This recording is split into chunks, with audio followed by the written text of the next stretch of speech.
This is Dalton Geeky, and you're listening to Hometown Real Estate Broadcast Network. Hello and welcome inside Regency Furniture Stadium. Andrew Banstra as a part of a three-man crew here this evening. Myself, Steve Bowen, and Austin Rooney right here on your home for Blue Crabs Baseball, the Hometown Real Estate Broadcast Network. Thrilled to be coming to you live from the Reg in Waldorf. Reg in Waldorf. However you prefer to say it. I need to cut you off right away because you called it the Reg.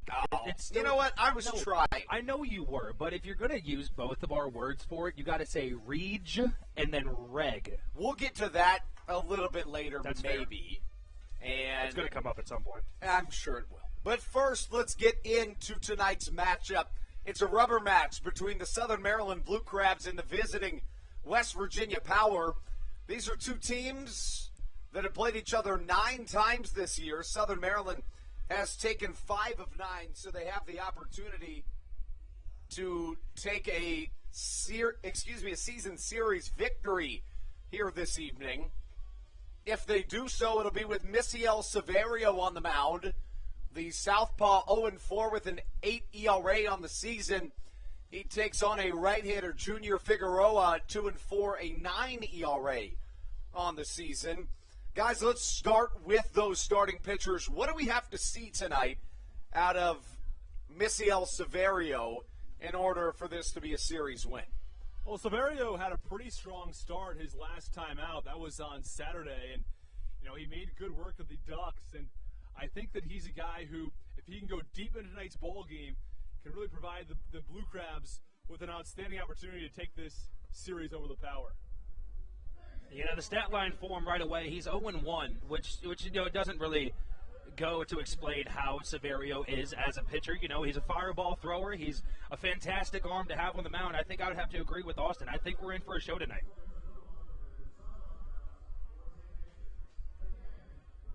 Austin, we talk about this Blue Crabs offense and how recently they've been the comeback kids, always fighting up until the very end. Take us through a little bit of what happened in that 7th inning last night.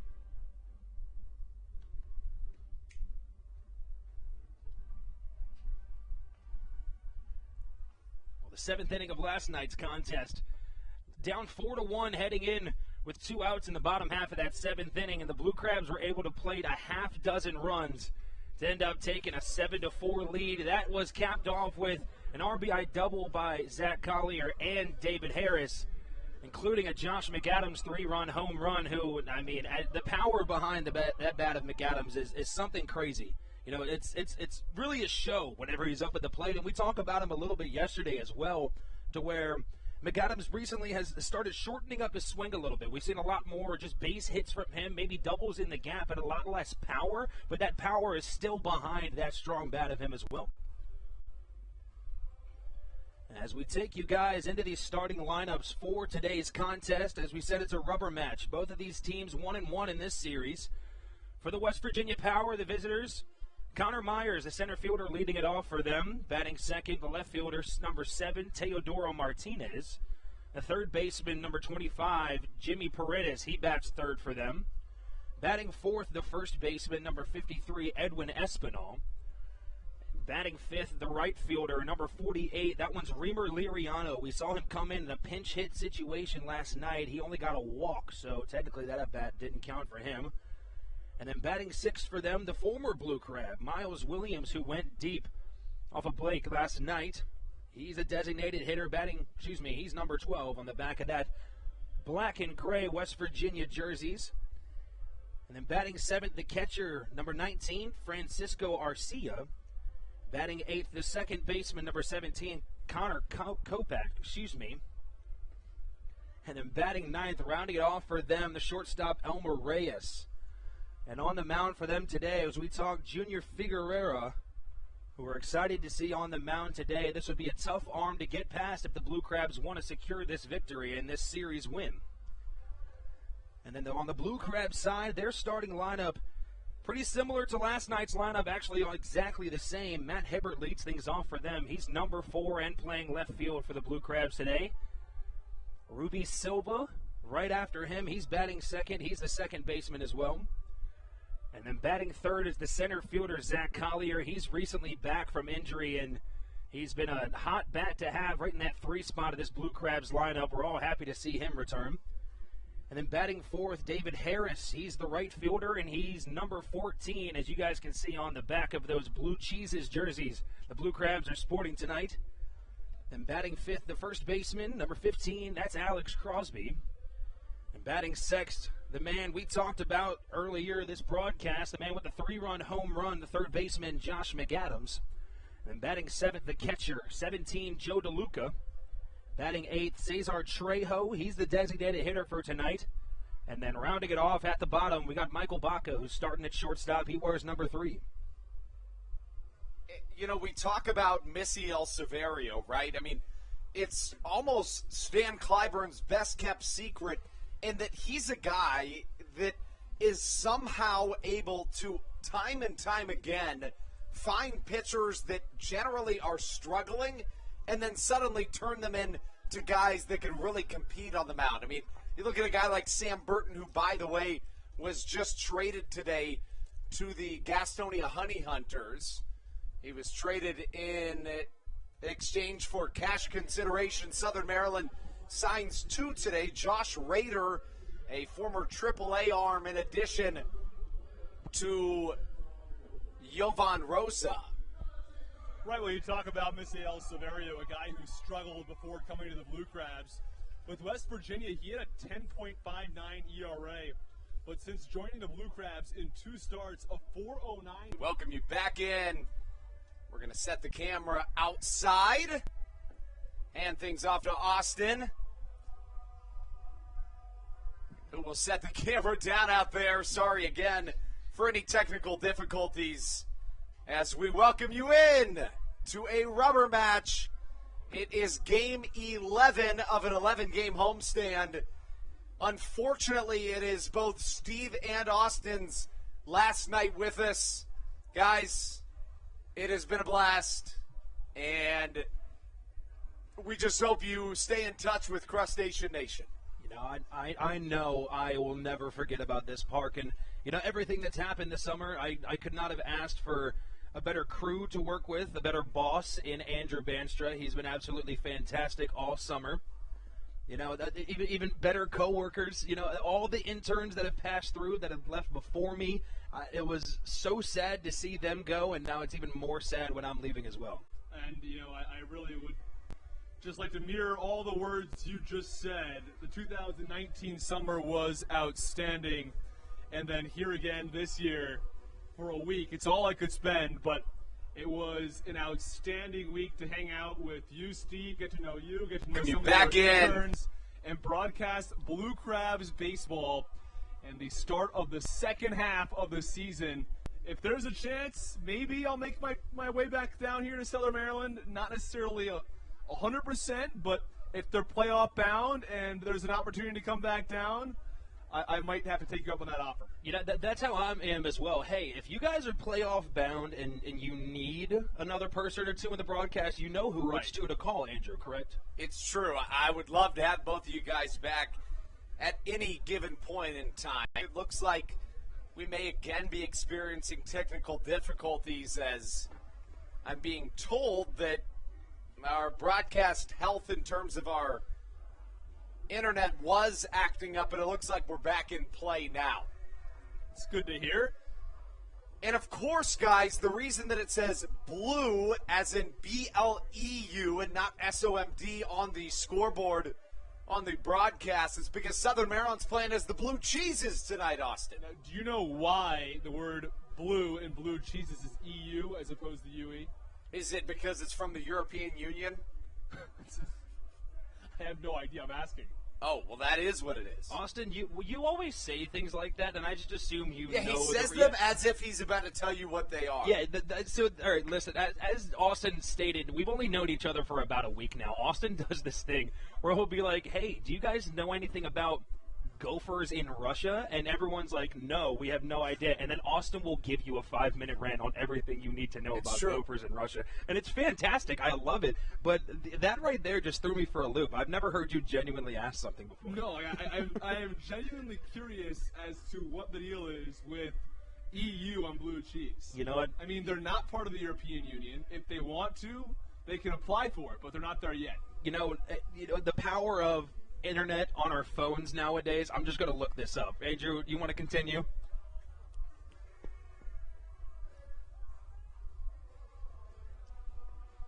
Well, as we look this up, I am really excited to see what this Blue Crabs lineup can do going into tonight's game. A team that really has found ways to put runs on the board. And my player to watch tonight, Josh McAdams, hit his 16th home run of the season last night. Andrew, who's your X factor tonight? You know, let me just add one thing to McAdams. He is by far and away has season highs in home run or career highs in home runs and RBIs. He's been on fire. I went with Zach Collier last night, but this evening I'm going to go with Misiel Severio. Severio, a guy that has been good since joining Southern Maryland, and a guy that Southern Maryland really needs to perform tonight. You know, before I give you guys my X factor of the game, I just want to let y'all know we're kind of dumb. I'm not going to lie. That's just the French way to spell blue. Oh. I didn't realize so that. it is from the European Union. It is. The word blue in French? Yeah. I think, like, in Spanish, it's azul, right? Well, it says there are a number of fromages, blues, B-L-E-U-S, blue cheeses in French. And since the French invented the use of blue cheese in salad dressing, you're most likely going to find it spelled B-L-E-U. I was like, okay, that makes a little bit more sense now. It's just French. Before we move on, do you generally like French foods, or are you more of an American foods guy? Well, I mean, if blue cheese is French, I'm a big fan of blue cheese. Andrew? American food. American food. Yeah, I think you knew that. All right, well, regardless, my X Factor player for tonight, in order for the Blue Crabs to get a victory, I'm going to go with Josh McAdams. I don't think we can talk about... Can you take what someone else has already taken? Did you say Josh McAdams? I said Josh McAdams. You did, but I don't think there's been any precedent set to say that you can. I did not. I'm going to be honest with you. I was so focused on figuring out why blue cheese was spelled that way, I wasn't listening to you whatsoever, and I half-hearted apology to you. Whoa. I'm looking for a full heart. You'll get that later in the game. But regardless, I'm going to go with Josh McAdams. We talk about him all the time. I don't think we can talk enough about how he switched up that swing and has become more useful to this Blue Crabs lineup more than he already was coming in with the power behind him. And I'm just looking for a show from him tonight. Josh McAdams has hit home runs in back-to-back games, so a fair assumption to have him as your player of the game. Let's step aside for just a moment. We'll be right back on the Hometown Real Estate Broadcast Network.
This is Dalton Geeky, and you're listening to Hometown Real Estate Broadcast Network.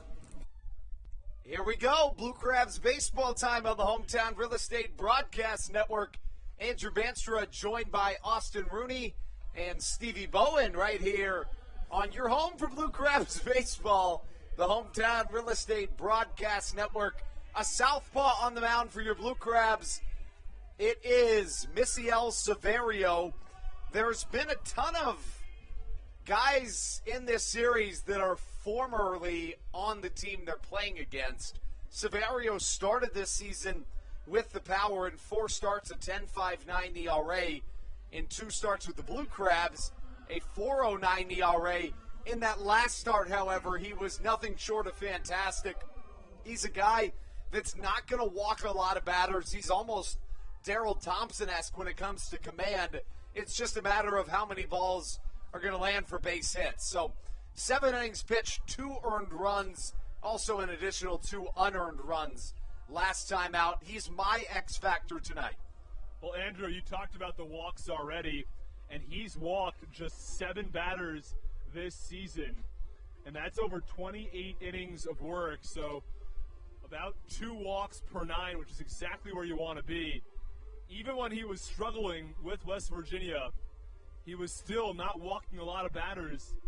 In the month of May, he pitched 12 innings, had an ERA of 12, yet only walked a single batter. So the control is not the issue for Severio. The question is, are the bats going to knock him around or not? And hopefully, for the Blue Crabs' sake, he can work some ground outs and pop-ups and not have as many long balls and extra base hits. Well, guys, let's show the good people the beautiful jerseys that the team is rocking tonight. Check out your screen.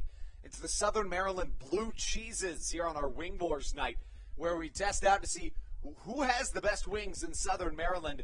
The jersey numbers look like celery, and we rebrand as the BLEU CHEESES on these Thursday nights. As it looks like we're just about underway, Misael Severio will take place against the right-handed hitting Connor Myers to start us off. First pitch, a cutter that misses upstairs. The cutter's a pitch that Severio will go to early and often. It's his primary pitch in place of a fastball. It runs 85 to 86 miles an hour. Off-speed pitch misses down low, the count 2-0. You know, Andrew, something I love, something that I love about the Atlantic League and these independent league baseball is that you're going to see the same faces all year round because there's only 8 teams in this entire Atlantic League, North and South divisions. So, as you said, Severio used to play for West Virginia. Miles Williams used to play for Southern Maryland. I always love seeing those types of matchups going against your old team, just seeing how you can produce against them. And Ruby Silva used to play for the Power. I mean, exactly. You take those 3 by themselves as 3-1 crosses. And generally, when you talk about, this guy used to play for this team, it's in previous years. But, of course, all of that has been this year alone.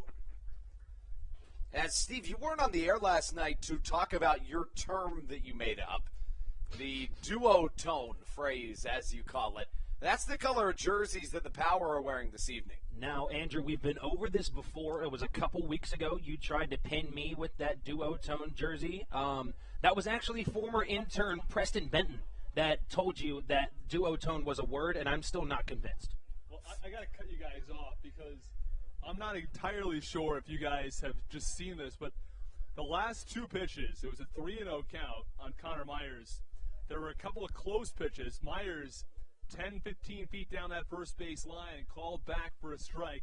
And then the second one, also close, stood in the batter's box for a couple seconds, started walking to first, and yet again called back to the plate, and he was not happy about it. Just some very delayed calls already. Line drive to the left side. It looks like the sun was in the eyes of Michael Baca, or else he would have had a chance at that. Nonetheless, if you want to take anything from that at bat, it's that Severio started out 3-0 and then worked back to 3-2, but a leadoff single from Connor Myers gets the Power on the base paths here early in the top of the first.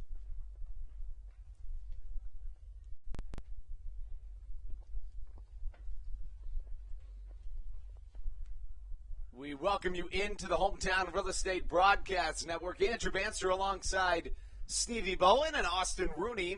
As we mentioned, a lot of former teammates here today. Former Blue Crab Teodoro Martinez steps in to the right-handed batter's box. Teo, as they call him, played for the Blue Crabs in 2018. Fastball struck back into the netting, 0-1.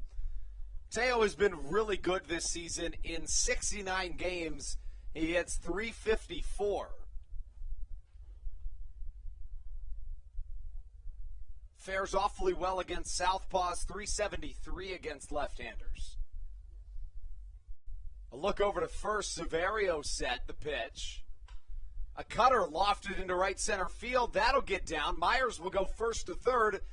David Harris puts it in his back pocket and watches runners stand on first and third. Probably the right play to not try to force anything. But 2 lazy singles have the Power in business here early.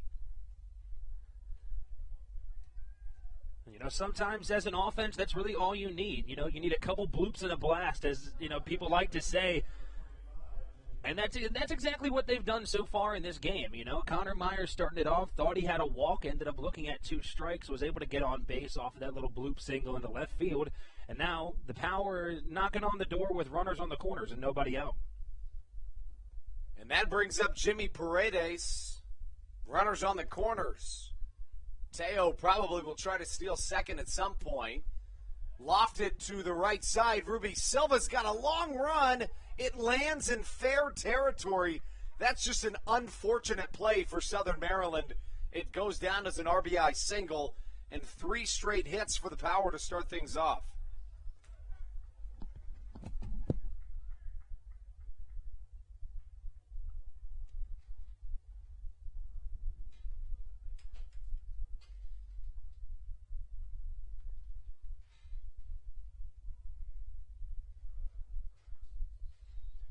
Now the first baseman of Edwin Espinal going to come to the plate now, still with nobody out. West Virginia currently with the 1-0 lead, as Andrew said just moments ago. 3 bloop singles from the Power to start things off, and the power bat of Edwin Espinal.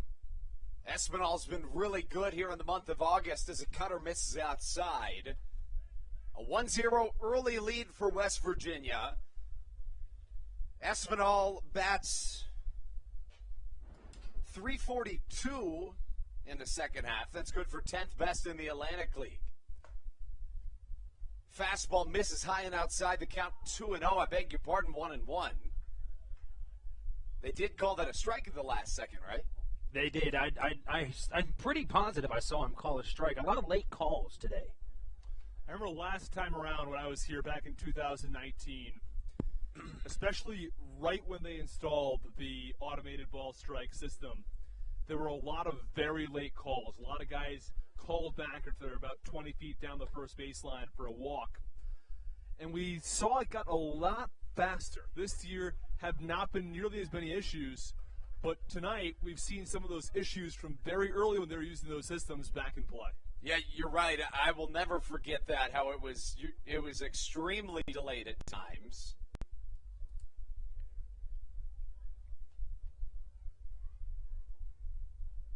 As Edwin Espinal steps back in, he sees a 2-1 count. Curveball, is it in there? Not quite. And, right, in fact it is. We're seeing those same delays. You're exactly right, Austin. And I'll never forget, there was even times when the pitcher was set to come toss his next pitch, and then all of a sudden they said strike. Andrew, I don't want to bring this up, but I have to, because my mother is currently in the stands listening to our broadcast, and she heard us talking about duotone, and she Googled it, and it's a thing. Because you made it up, right? No, I did not make it up. Don't pin that on me. Lofty single to the left side. I beg your pardon. Line drive to the left side. It's caught by Zach Collier. And out number 1 has been recorded. You weren't using it correctly, but it is a word, and I'm kind of upset about it. I'm not going to lie to you. Wait, you didn't want it to be a word? Yeah, you're the one that taught me about it. Okay.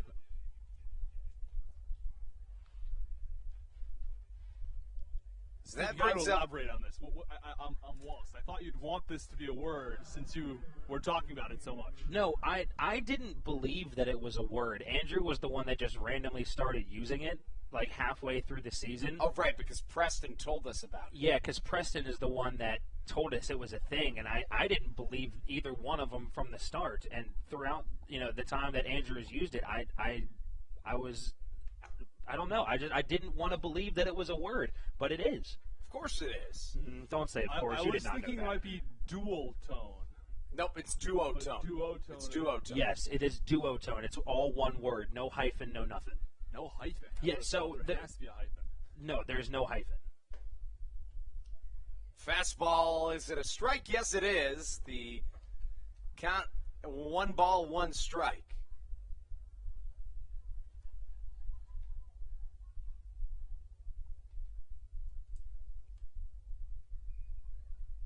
Severio's 1-1. A curveball swung on and missed.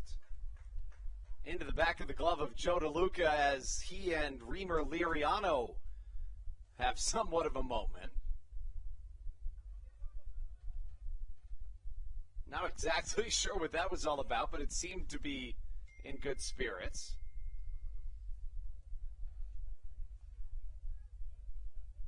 Trying to make it 2 outs is Severio, a fastball. Let's wait for the call.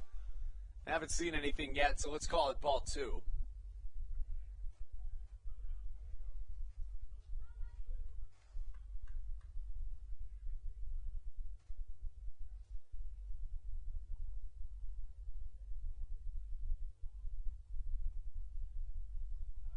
Severio's fastest pitch here tonight, 87 miles an hour to this point.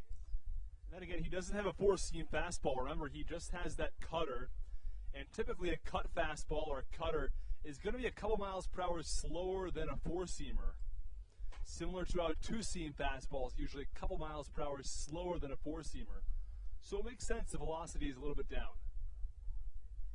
Severio's pitch, fastball way high and outside. The count 3-1. And the last thing he can afford to do here is to walk a man.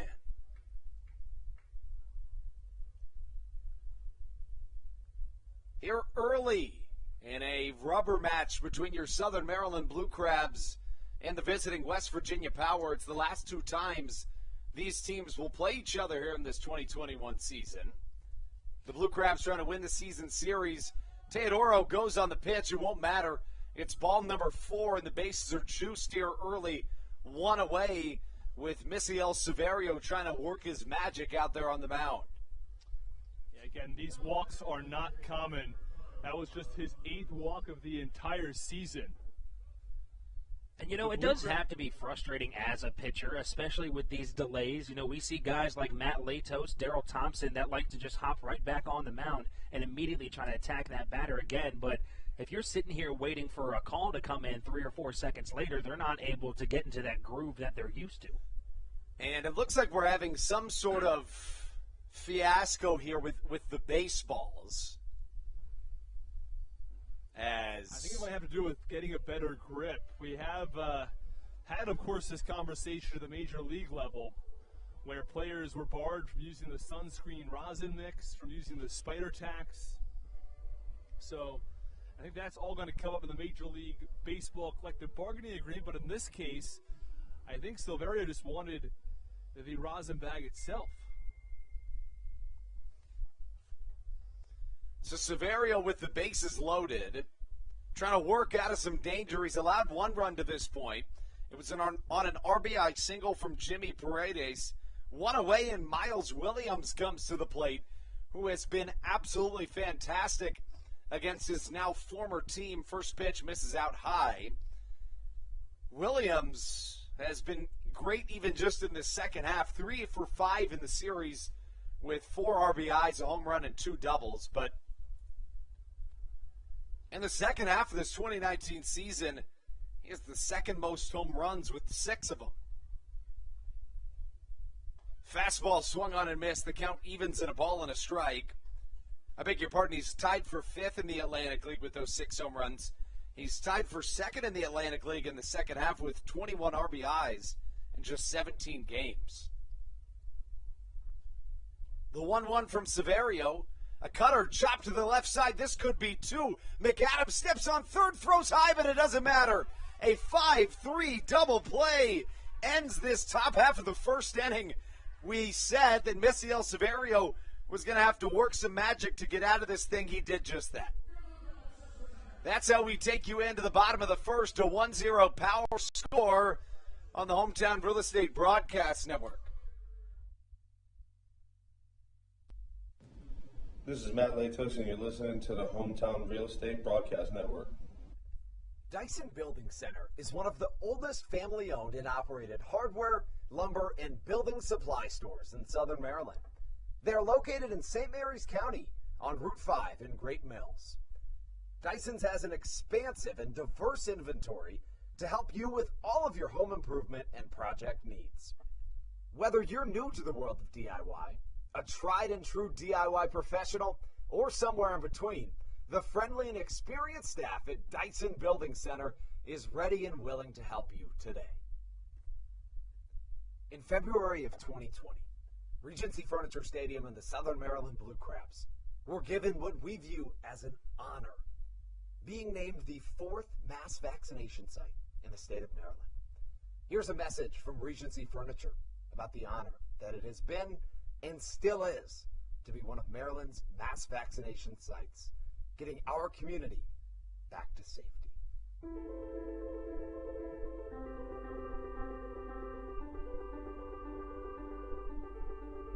During these times of uncertainty, it helps to know there are things we can control to help ourselves and others.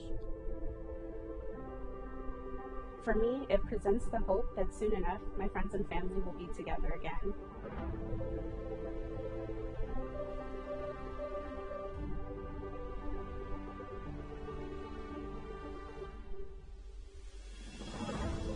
We just want to take this moment to thank the Maryland National Guard for their support in helping to facilitate and manage the vaccinations here at the Regency Furniture Stadium. We just think it's so important for everyone to do their part, and we're just grateful for their support. Thank you for some of your support, and we're just honored to be a part of the vaccination effort out here and to serve the community.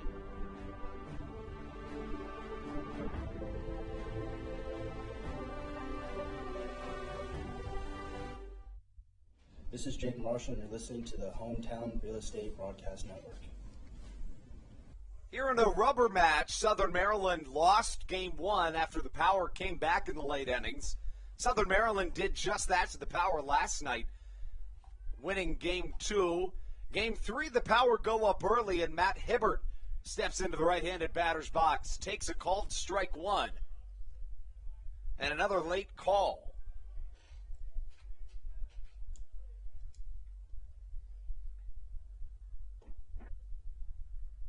Fastball, let's wait for the call on the curveball, I should say. I think that one's going to end up being a ball. Yeah, let's go with that. All right. This pitch. Well, nothing yet, so let's call it ball 2. 2-1 the count to Hibbert as Junior Figueroa on the mound. Figueroa on the season finds himself 2-4 with 9 ERA. The count 3-1. Fastball well struck to the left side. It's got a chance. Back to the track. Let's see if this ball's got the distance. Not quite. Did he rob that ball? He didn't rob it, but it was right up against it. Oh, man. Sorry, Austin, I cut you off. Austin, what'd you see? I thought he may have robbed it. His glove was right there at the top of the Meridian Fitness Club, the official gym of the Southern Maryland Blue Crabs, as he put that glove right at the top of the wall.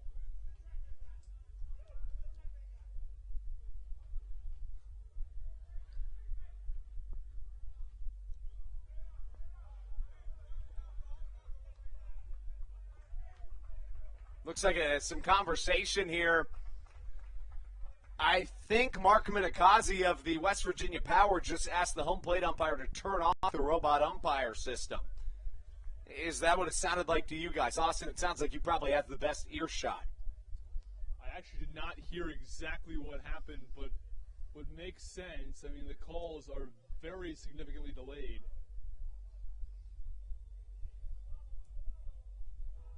Well, if that would have gone over, it would have been the second leadoff home run for Matt Hibbert here in this homestand. I beg your pardon, really, in this series. I'm going to look at the replay right now, see if I can get a better angle at it. It does look like he reached his glove over. He didn't jump for it, but... What's that? He did not jump for it. Right, and that's the thing. And the wall's about 7 or 8 feet tall. I think it's about 7, right.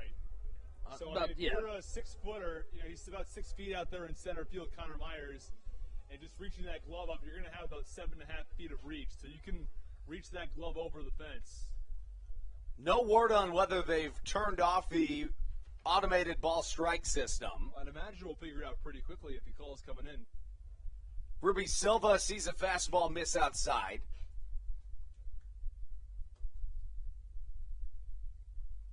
The 1-0 also outside. The count, 2 balls, no strikes to Ruby Silva, who hits .382 in the second half of the season. Line drive to the left side. That could be extra bases.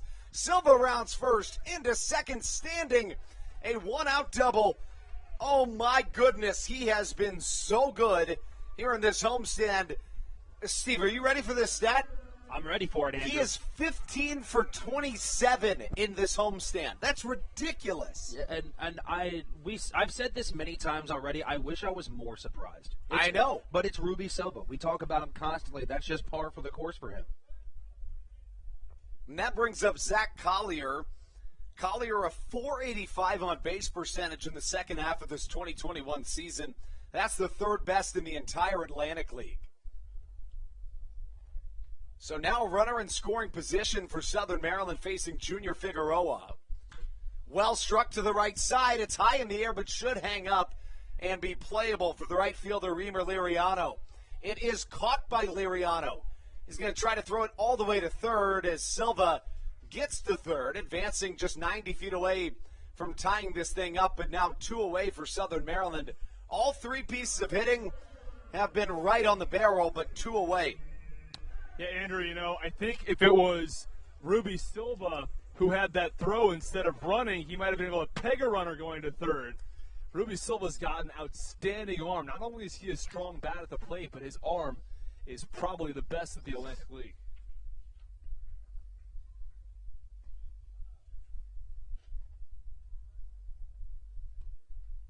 David Harris steps into the right-handed batter's box. 1-0 the count.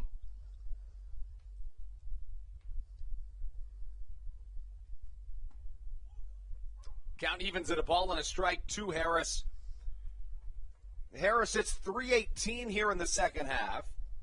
His 16 RBIs in the second half of the season, 9th most in the Atlantic League.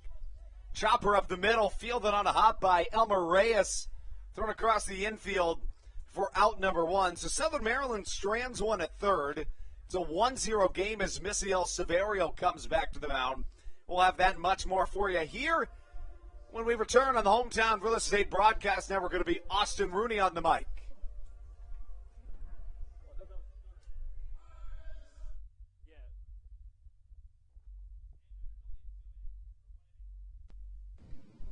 This is Josh McAdams, and you're listening to the Hometown Real Estate Broadcast Network. Did you know that the Washington, D.C. metro area is the 5th most expensive place to live in the entire United States of America? Sometimes finding affordable housing in this area can feel impossible. If you're struggling to find affordable housing, look no further than the Villages of St. Charles by Ross Properties. You can visit them online at villagesatstcharles.com for more information today. Villages of St. Charles. They'll have you safe at home. There's nothing quite like when the Blue Crabs retire the side. At Wealth Management Partners, they're on your side for your retirement planning needs. It's never too early to start planning your retirement.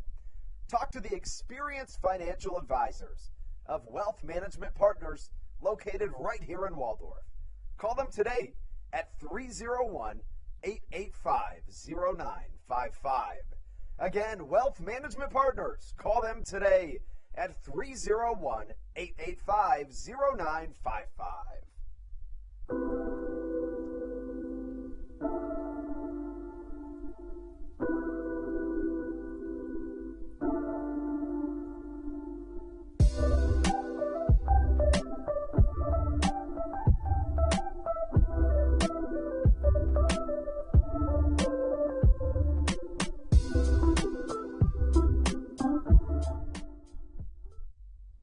This is Josh McAdams, and you're listening to the Hometown Real Estate Broadcast Network. It is the top half of the second inning. The Power lead the Blue Crabs 1-0. As Miles Williams steps to the plate from the left side. First pitch from Silverio. I beg your pardon, it is Francisco Arcia. As the pitch in there for a called strike. 0-1. That's outside, and the count 1-1 strike on Arcia.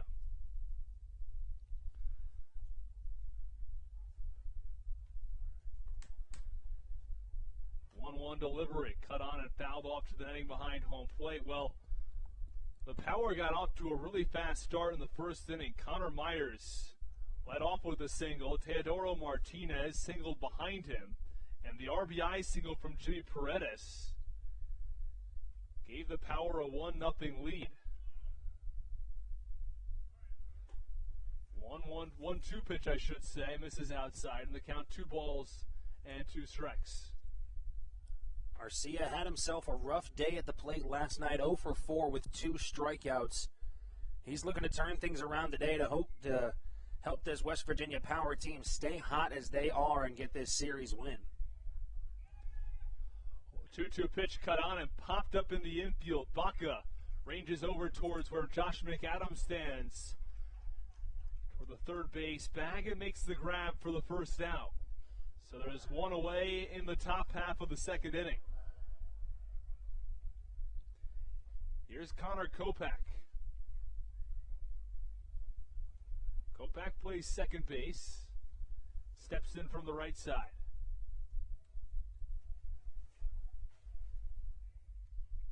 Silverio deals. First pitch fastball right down Broadway for a strike, and the count 0-1.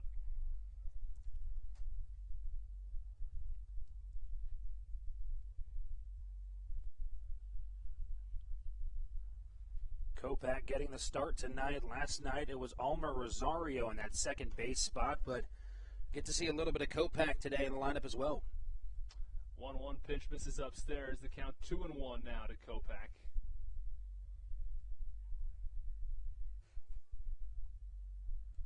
On the season, Kopak hitting just 175. Pitch. Swinging a high fly ball. Left field deep. Back to the track to the wall. It's off the wall. Fielded by Josh McAdams, or I beg your pardon, that's Matt Hibbert out in left field. And it will be a one-out double from Connor Kopak. You know, Kopak really couldn't have put that ball any closer to over the wall. Hit that Blue Crabs logo right next to the 310 sign, just under that foul pole off to the mini monster in left field. You know, Silverio can take a sigh of relief there, as he's held to just a double. Yeah, you're right. That ball missed the home run by maybe 5 feet. If it was 5 feet higher, it would be out of here, and would have given the Power a 2-0 lead. First pitch. Misses outside to Elmer Reyes. Again, Kopak leading off second base with 1 out. 1-0 pitch. That's outside, and the count 2 balls and no strikes. So it does seem as though the automated strike zone has been turned off. You're actually getting ball and strike calls from a human umpire. Runner goes, 2-0 pitch outside. There's no throw to third. So Connor Kopak steals third without a throw. You know, Kopak had an absolutely fantastic jump. As soon as Silverio looked back to home and took that pause right before he threw home, Kopak was already well on his way to third base. He timed that really well. Now, of course, a fielder's choice or a sac fly could double the Power lead. Ruby Silva and Michael Baca in on the infield grass. As a 3-0 pitch misses upstairs, that's ball 4. Now, you said it before the game, walks normally aren't a thing for Silverio on the mound, but a walk there isn't the worst type of situation. As you can see, the Blue Crab infield, especially the middle infielders of Michael Baca and Ruby Silva, have now moved back into that double play position because that ball is now in effect. Right. The other question, though, has to be you're going back to the top of the lineup. You know, you have Connor Kopak and Elmer Reyes. These are two guys whose batting averages are not quite what you're going to see at the top of the order. Kopak at 195, Reyes at 250. As the first pitch in there for a called strike on Connor Myers. But Myers at 287, Teodoro Martinez at 357, Jimmy Paredes at 308. 1 through 5 are 300 or higher, so doesn't get some of the hitters who have struggled more recently. Count 0-1 though on Myers. Pitch, swinging a high fly ball, left field deep. Matt Hibbert back to the warning track in front of the Dairy Queen sign. He makes the grab. It's Connor Kopak who tags from third and scores. Gives the Power a 2-0 lead here in the top of the second. Really can't do much there if you're Matt Hibbert. Nice job being able to track that ball and showing off the arm a little bit, being able to get into second base. But Connor Kopak might as well have just walked home on that play. That ball was hit probably 330 feet out to left center field. But Hibbert there to reel it in.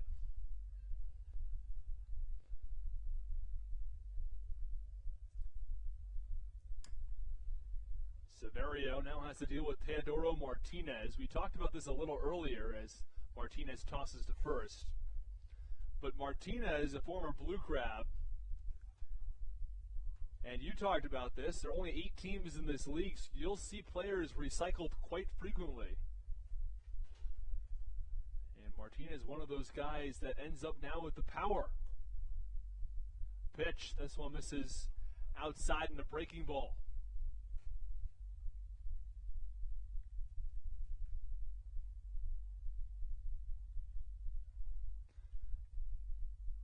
Runner on first.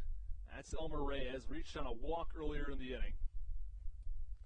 Pitch to Martinez. Swinging a line drive into left field for a base hit. Reyes to second as they go station to station. The runner's on first and second with 1 out in the top of the second. Power still leading the Blue Crabs 2-0.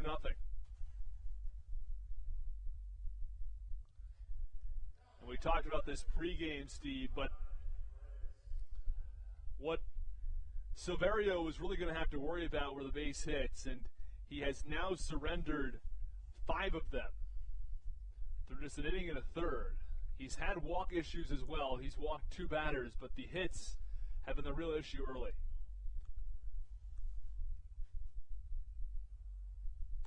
First pitch to Jimmy Paredes. It's a fastball that misses upstairs and inside, and the count 1-0 on the right-handed hitter.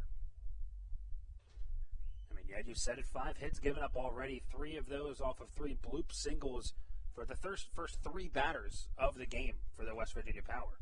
1-0. Cutter upstairs, but it's cut on and missed by Paredes, and the count 1 ball and 1 strike.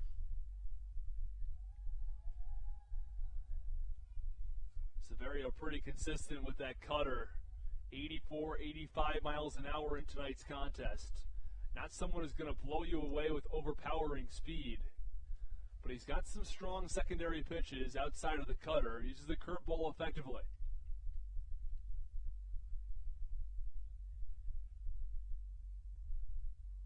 Reyes from second, Martinez from first. 1-1 pitch, cut on and fouled off over towards the Legends Club. That may have hit glass. What we now know is bulletproof glass. You know, we've seen some line drives come off the bat of David Harris, Josh McAdams, some of those power batters in the middle of this lineup, and that glass has to be completely bulletproof at this point. It does. I mean, we talked about last season, Corey Vaughn smoked one off that glass. Count 1 and 2 on Paredes. With 2 away in the top of the second. The Power 2, the Blue Crabs nothing. Runners on first and second. Pitch, swinging a foul ball down the third base line. Count remains 1 ball and 2 strike. Back by that Legends Club tonight, as you all know, it is Wings War night. We have 1 more of these this season. Is that right, Steve? I believe so. I believe there's 1 or maybe 2 more. You can come out to the ballpark. You get a ticket, all you can eat wings, all you can drink beer for $30. $30. 2 pitch cut on a high pop up into shallow left field. Matt Hibbert takes a few steps in, calls off the shortstop Baca and makes the grab for the final out. That will do it for the top of the second inning. Severio runs himself into trouble but works out of a jam, allowing just 1 run. It's 2-0 Power. You're listening to the Hometown Real Estate Broadcast Network.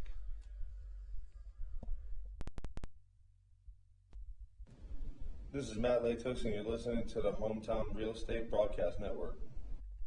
Dyson Building Center is one of the oldest family-owned and operated hardware, lumber, and building supply stores in Southern Maryland.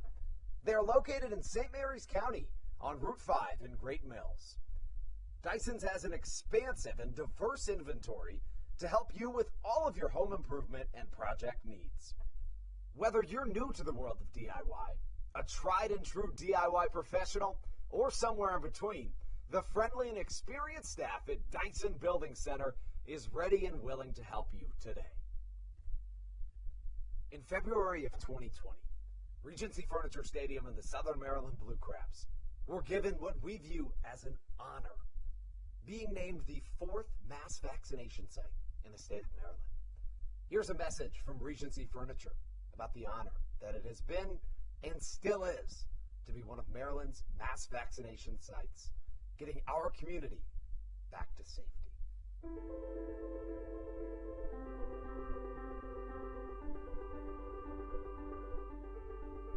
During these times of uncertainty, it helps to know there are things we can control to help ourselves and others.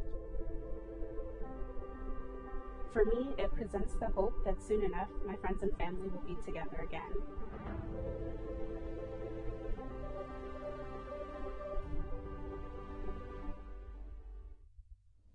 This is Jake Marshall, and you're listening to the Hometown Real Estate Broadcast Network. Bottom of the second inning. Alex Crosby leads off for the Blue Crabs. 5, 6, and 7 in the Blue Crabs order. Crosby, McAdams, and DeLuca. as the Power lead this one 2-0. First pitch. This is inside on Alex Crosby. Count 1-0. 1-0 delivery. That misses outside in the count 2-0. Crosby, a .320 hitter on the season. 2-0 pitch. That's inside. And boy, does Figueroa work quickly. Yeah, I mean, this is what I was talking about earlier with that delay you see with that track man trying to call pitches. 3-0 pitch. You know, it fastball on the outer half. Go ahead. Sorry, my fault, Austin. But no, it can really mess up some of these pitchers, especially like Figueroa, who likes to be, that fast up on the mound. 3-1 pitch swung on and fouled off to the third base side, over the dugout onto the concourse level, and the count 3 balls and 2 strikes.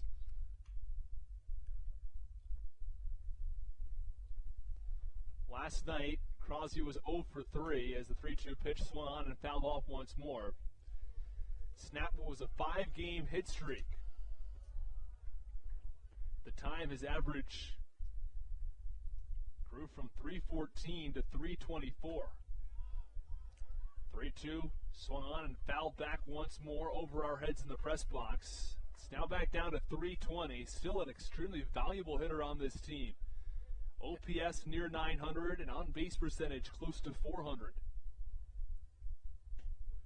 And the 3-2 pitch, that misses inside. So Crosby works a long at-bat and draws a walk. Runner on first base to lead off the top of the second. Exactly what the doctor had ordered for the Blue Crabs.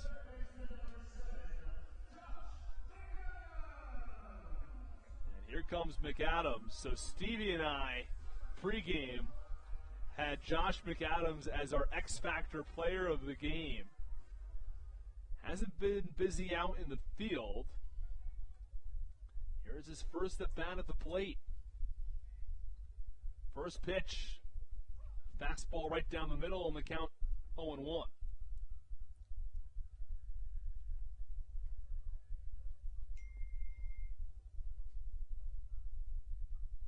Figueroa set. 0-1 offering. Low and away. And we've talked about this quite a bit, Andrew, but a much more patient approach to the plate for Josh McAdams.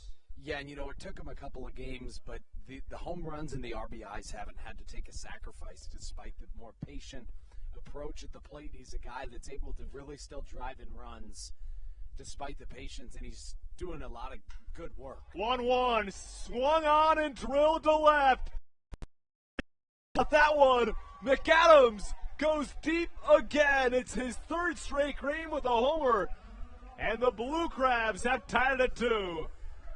Josh McAdams just put that ball. We've seen so many home runs this year hit the top of the clubhouse, and that means he hit it at least 390, 400 down the line. That one cleared the clubhouse.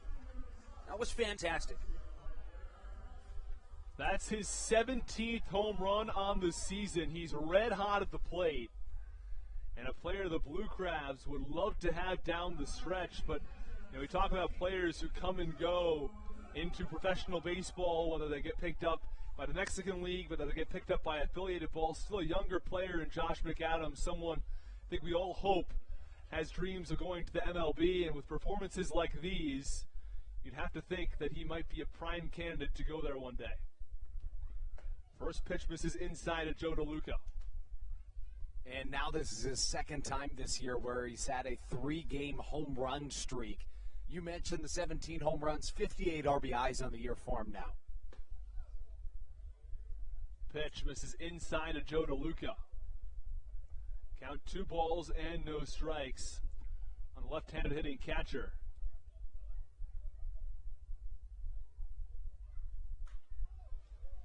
2-0 pitch, swung on, a high pop-up, shallow right field. Reimer Liriano comes in. He makes the catch right next to the second baseman, Connor Kopak.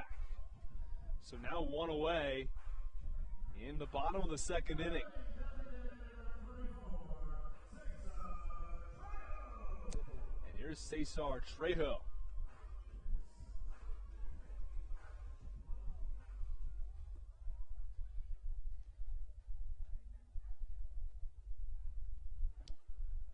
First pitch from Figueroa.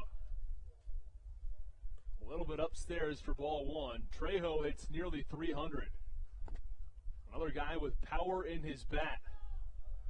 As the 1-0 pitch swung on, hit high in the air, left field deep, back to the warning track in front of the wall, and Teodoro Martinez makes the grab right in front of that Catholic Charities sign for the second out. So after a walk and a 2-run home run, back-to-back batters retired by Junior Figueroa.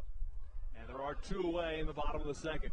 And despite that being just a fly out to left field, that's now the second time we've seen a West Virginia Power outfielder be all the way up against the wall catching a flying ball. It looks like this Blue Crabs lineup is really locked in today. Yeah, Matt Hibbert nearly hit a leadoff home run, but that one was caught directly over the Meridian Fitness Club sign in left center. First pitch to Michael Baca. He's in the 9 spot tonight. This is a little upstairs for ball one. 1-0 pitch swung on and popped up in the infield. Third baseman Jimmy Paredes drifts over into foul territory and makes the grab for the final out. The Blue Crabs tied things up here in the bottom of the second, but that will do it. 2 runs on 1 hit and a walk at the end of 2. The Blue Crabs 2 and the Power 2. You're listening to the Hometown Real Estate Broadcast Network.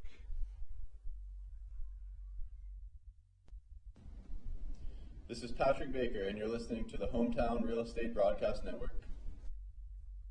Hey Blue Crabs fans, make sure to visit the All-American Steakhouse and Sports Theater at 35 St. Patrick's Drive, right here in Waldorf, for some great food with great friends. Their steaks are fresh, hand-cut, in-house daily, as well as many other fresh seafood, chicken, and beef options.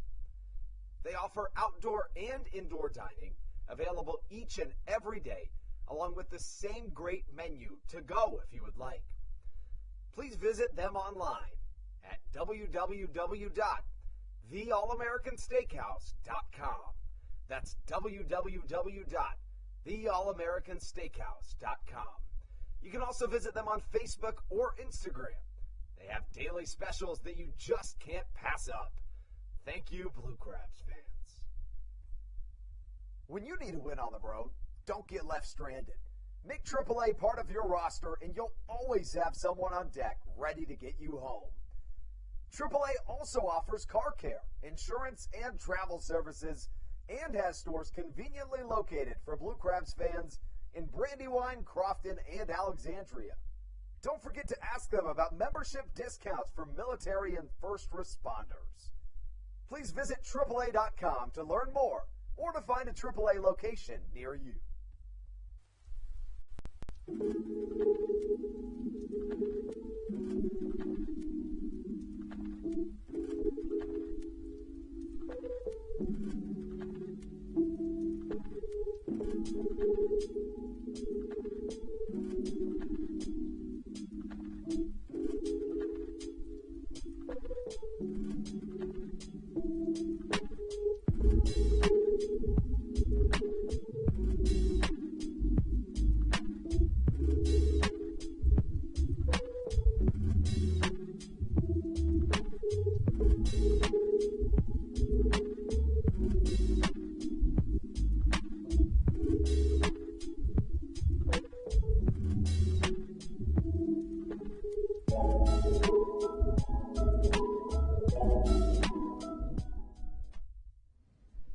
This is Dalton Geeky, and you're listening to Hometown Real Estate Broadcast Network.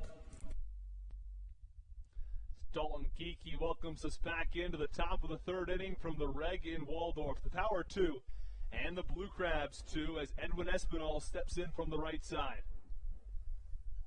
First pitch from Severio.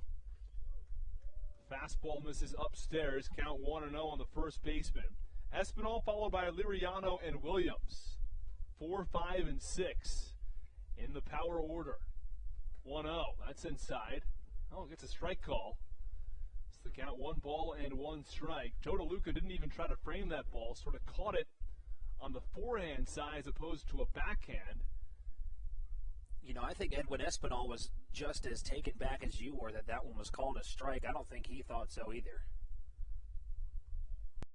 1-1 offering. That's also a called strike at the knees, and the count 1 ball and 2 strikes. You know, guys, we've seen home run balls land on top of the clubhouse, which is always super impressive. But that Josh McAdams home run ball literally landed over the clubhouse. I mean, it was an absolute moonshot. 1-2 pitch, swinging a ground ball foul down the first base side. That was pretty close. And only about a foot foul on the first base. It went right up the tarp tube. Huh? The first base line, I should say. I know that tarp very well. We all do. Steve, I think I got to know it awfully well in 2019. Have rejoined you guys for some tarp pulls here in 2021. Brings back fond memories of minor league independent baseball. Would you call them? Yeah. Would you call them fond? Pitch. This one swung on and fouled back to the netting. Yes, they are fond. I would agree. I mean, it's not necessarily all that fun during, but it's a I always say with the hours we work, and I enjoy every single one of them. It's a good way to get a workout in the middle of the day. This is true. 1-2 pitch. That one misses a little upstairs and outside in the count 2-2. You can always get a run in post game too, but not everyone's a fan of that. Yeah, no, not particularly. But you look back at the win probability chart last night. The Power in the bottom half of the 7th inning had a 93% win probability until the Blue Crabs came back. 2-2 pitch swung on and fouled off to the first base side on a play. And this evening, heading into the bottom half of the 2nd inning, they had a 70% win probability. Southern Maryland flipped that in their favor after that 2-run shot from McAdams. Count 2 balls and 2 strikes, no outs. Top of the 3rd inning. The Blue Crabs 2 and the Power 2. Here's the pitch. Breaking ball, strike 3 call. Espinal not a fan of it, but it looked quite good from up here in the booth. And there's one away in the top of the 3rd. You know, I think there's no better guy to get your first strikeout of the game if you're Silverio. It's against Edwin Espinal, especially that power bat behind him. If you're able to get him to strike out looking, you've got yourself in a good spot. A lot of mix-ups on the pitches tonight from Silverio. 14 of his 45 pitches have been curveballs to this point, 31%. First pitch, fastball on the inner half for strike 1. He goes to the curveball quite frequently as a strikeout pitch. Usually he tries to bury it, but that time he left it in the strike zone for strike 3. 0-1 pitch inside in the count 1-1. Did you say bury? Is that another one of these words that we're going to argue about? How do you say it? Berries? It's berry. It's berry. Like if you're... It's spelled B-U-R-I-E-S. Correct. And I went to Salisbury University, which is S-A-L-I-S-B. You didn't go to Salisbury, did you? Yeah, Salisbury, did you? No, I don't think I went to Salisbury. Or what did we say? Salisbury? No, I went to Salisbury. Now, Austin is a big proponent of spelling or saying words just as they're spelled. 1-1 misses low, count 2-1. Now here's the 2-1 offering from Silverio. It's upstairs in the count 3-1. Well, I mean, there's some that are just quite clear. It's opossum. Nope. Coyote. We're not starting this conversation now. We're not doing that. Me and Austin have been arguing about this since he started working here last week. No. Count 3-1 now on Liriano. Pitch. Fastball in the inner half for a strike. Liriano tossed his bat as he was already walking toward first base. But he'll have to pick it up and get back in the righty batter's box. Already here tonight, 16 pitches that have crossed the strike zone that have either been swung on and missed or just called as strikes. Way more than Junior Figueroa to this point. 4 swing and misses to this point for Silverio. Here's the 3-2 offering. Swinging a line drive, right center field deep. And it is David Harris who leaps and makes a snow cone grab for the catch. And the second out of the inning. You know, from this angle, we've said it all the time, we don't have the best angle to see stuff down that right field side.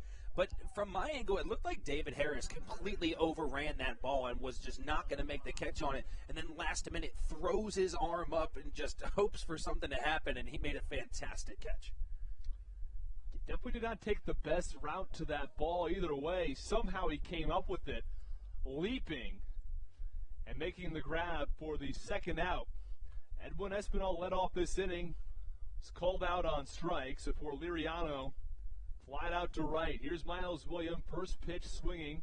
It's fouled back to the netting. Miles Williams, his first time up, grounded into a double play. Not your traditional, 6-4-3 or 4-6-3, but merely a 5-3 double play. 0-1, cut on and missed again. Count 0-2. The bases were loaded.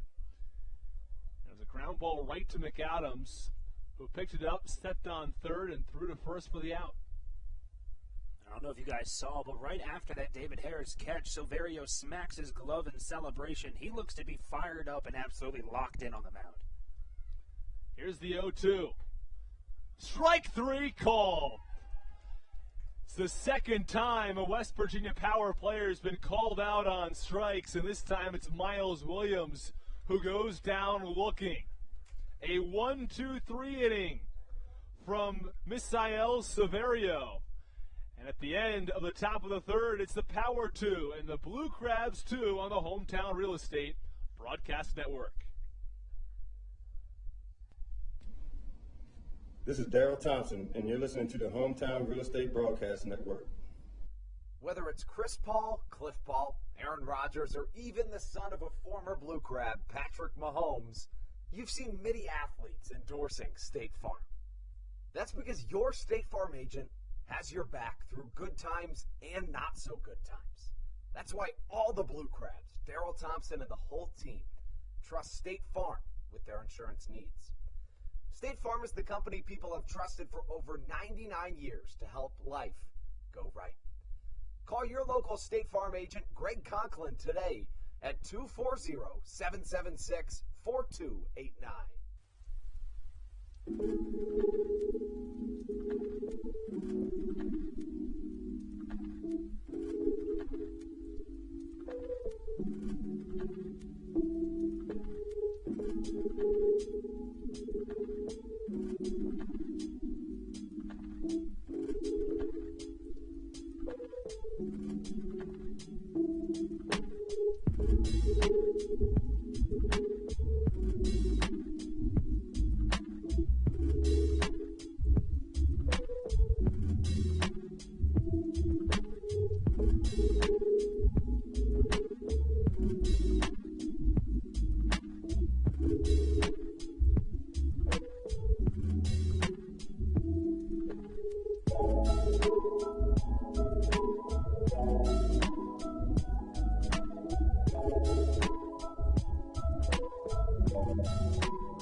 This is Kent Blackstone, and you're listening to the Hometown Real Estate Broadcast Network.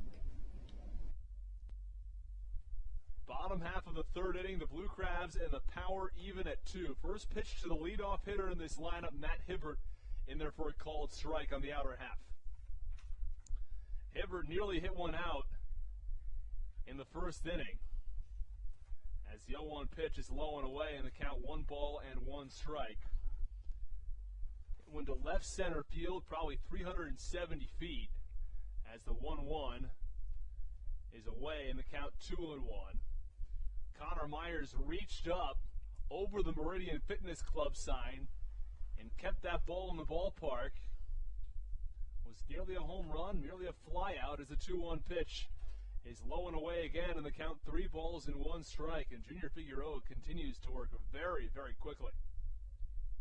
3-1 pitch. That hits the outer corner, and the count 3-2. Hibbert's still yet to swing the bat in this at-bat. Here is the 6th pitch. Swinging a ground ball over towards the hole on the left side, under the glove of Elmer Reyes, and a base hit. So Matt Hibbert on to start the bottom of the third inning. Just a good placement there by Matt Hibbert. Saw Reyes shading a little bit towards that second base bag, just put it perfectly in that 6 hole over on the left side. Yeah, Hibbert probably could have kept that ball in the infield. Would have been hard pressed to get Matt Hibbert at first base as he dove and the ball went directly under his arm. Ruby Silva now steps in. Figueroa checks on Matt Hibbert, the runner on first.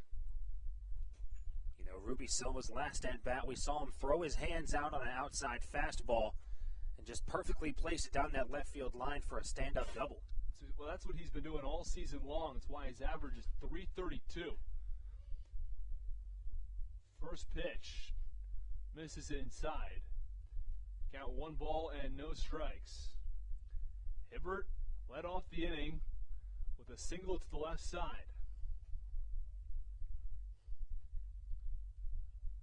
It's quite impressive when you look up and down this Blue Crabs order, when you see so many outstanding numbers. We'll get to those in a second. It's the 1-0 swung on. Slow ground ball over to second. It's going to be a tough play. Kopak flipped to first, not in time. Everybody's safe.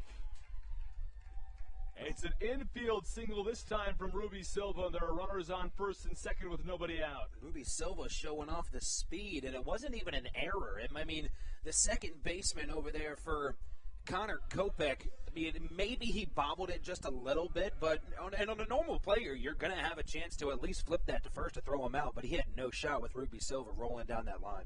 Yeah, I think Ruby Silva is known for so many things. He's got good contact, good power, and outstanding arm. You don't necessarily think of his speed as the first thing you think of when you come to Ruby Silva, but he ran well down that line, beat it out for a single. And the runner's on first and second now with nobody out. First pitch, fastball in there for a called strike on Zach Collier. Talking about batting averages right before Ruby Silva found himself with a base hit. Hibbert at .325, Silva at .335, and Collier at .321. Not to mention Crosby at .320, and Trejo at .297. Pitch, that one misses inside. Count a ball and a strike now on Zach Collier. Hibbert from second, Silva from first. With no outs in the bottom of the third inning. The Power 2 and the Blue Crabs 2. West Virginia struck first with a run in the first, added another in the second, but a 2-run home run from Josh McAdams tied it up in the bottom of the second as the 1-1 delivery is low on a sinker. And the count 2 balls and 1 strike.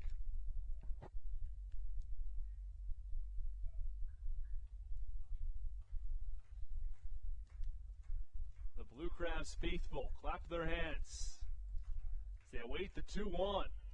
That's low. Count 3 balls and 1 strike. Collier, a fantastic eye when he's at the plate. He's known for drawing out these at-bats. We've seen him so many times take pitchers into maybe 10 to 12 pitch at-bats multiple times in a game. He's just absolutely fantastic when he's in that batter's box. We also know he shortens up his swing and chokes up on the bat a little bit as the 3-1 pitch clips that outside corner for a strike. And when Zach Collier doesn't think it's a strike, it probably isn't a strike. Either way, the 3-1 pitch is a called strike, and it's 3-2.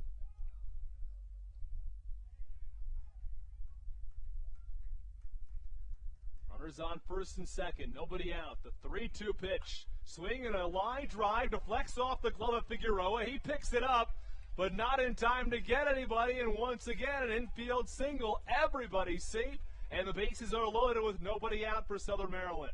Hey, any way possible, the Blue Crabs are going to find a way to chip away and, win a game. And they've really just done that. Matt Hibbert, not the hardest hit ball ever, but that one was able to squeak through that left side of the infield. Ruby Silva beats out an infield single, and Zach Collier just lines one back up in the middle and is able to dig it out to first. So a trio of singles to lead off this bottom of the third inning. Hibbert on a ground ball to the left side. Ruby Silva an infield single to second. And then Zach Collier a line drive off the glove of Figueroa. Bases loaded for David Harris. First pitch swinging. It's a high pop-up in a shallow right field. Reimer Liriano makes the catch. Matt Hibbert fakes to go home, but stops at third base. It's not going to get the run in. Exactly what Figueroa was looking for with the bases loaded and nobody out. Not quite deep enough from David Harris that time. That brings up Alex Crosby. He'd be followed by Josh McAdams, who had a 2-run home run back in the second.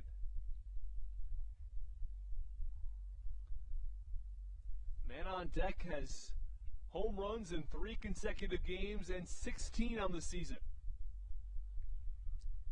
First pitch to Alex Crosby. Swing and a pop-up foul behind home plate. Out of play. Gets into the seats in the count. No balls and 1 strike. So it's Hibbert from third, Silva from second, and Collier from first with 1 out in the bottom of the third. A 2-2 game between the Power and the Blue Crabs.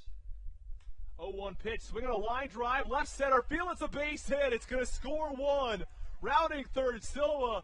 There is no throw. It's a 2 RBI single, and the Blue Crabs have opened up a 4-2 lead. And I've said it a couple times already, but that's par for the course right there for Alex Crosby. So far in this homestand, he was 14 for 38 before that at bat with 2 home runs and 9 RBIs. He adds 2 more and another hit to his line, and he is just on fire lately. So still runners on first and second with 1 out. And it's Josh McAdams due up. And that looks like that will be the evening for Junior Figueroa. He goes 2 1/3 innings of work, allows 4 runs on 5 hits, still responsible for the runners on first and second. And Steve, he ran into trouble in the second inning, and he had trouble working out of it from there. So we will step aside with 1 out in the third inning. The Blue Crabs 4 and the Power 2. Couple of runners on base. When we come back, we'll introduce the new pitcher for the Power. You're listening to the Hometown Real Estate Broadcast Network.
This is Kent Blackstone, and you're listening to Town Real Estate Broadcast Network. Bottom of the third inning, 1 out, runners on first and second. New pitcher in for the West Virginia Power. It's Eliardo Cabrera. In his last 3 appearances, he's gone 3 2/3 innings of work, allowed just 2 hits and an unearned run. He comes in here with a tough spot, though, down 4-2 with runners on first and second in just the bottom of the third inning. First pitch on Josh McAdams, who has home runs in 3 straight games. Comes up and in and hits him in the shoulder toward the neck. Adams isn't happy. Let out a couple of choice words as he was hit up high. And, you can see the catcher, Francisco Arcia, walking him down with him. I'm going to be honest, at first, you could tell Cabrera was on the mound, and he immediately said, hey, my bad. It's obviously, it's just kind of a bad coincidence that it happened to be the guy that blasted a 2-run home run his last at-bat. But, hey, that's just baseball. So now the bases are loaded. Josh McAdams got hit up towards the shoulder neck area. Appears to be just fine, but isn't happy. I'm sure he was looking to blast another one out of Regency Furniture Stadium. McAdams from first, Crosby from second, Zach Collier from third. Just making sure that McAdams is all right as Joe DeLuca, the catcher, steps in. Not the start Eliardo Cabrera was looking for.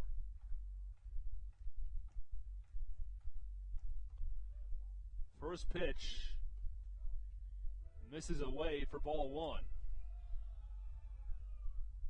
Cabrera on the season with a 5.18 ERA, his whip at 1.89 in 24 and a third innings of work. 0-1 pitch, swing and a flying drive, center field deep. It sends Connor Myers back in front of the warning track where he makes the grab. Tagging from third, Zach Collier. He'll score without a throw. And the Blue Crabs extend their lead to 5-2. And a good piece of hitting there from DeLuca. We talk about him constantly. He's a really well-rounded batter at the plate. He can hit the home run when you need it. He can just hit a nice little single. He can do what he just did there, give you a ball deep enough to be a sac fly. But he can also bunt the ball for base hits, and we've seen him constantly do that this year already. Well, that brings up the 8-hitter, Cesar Trejo.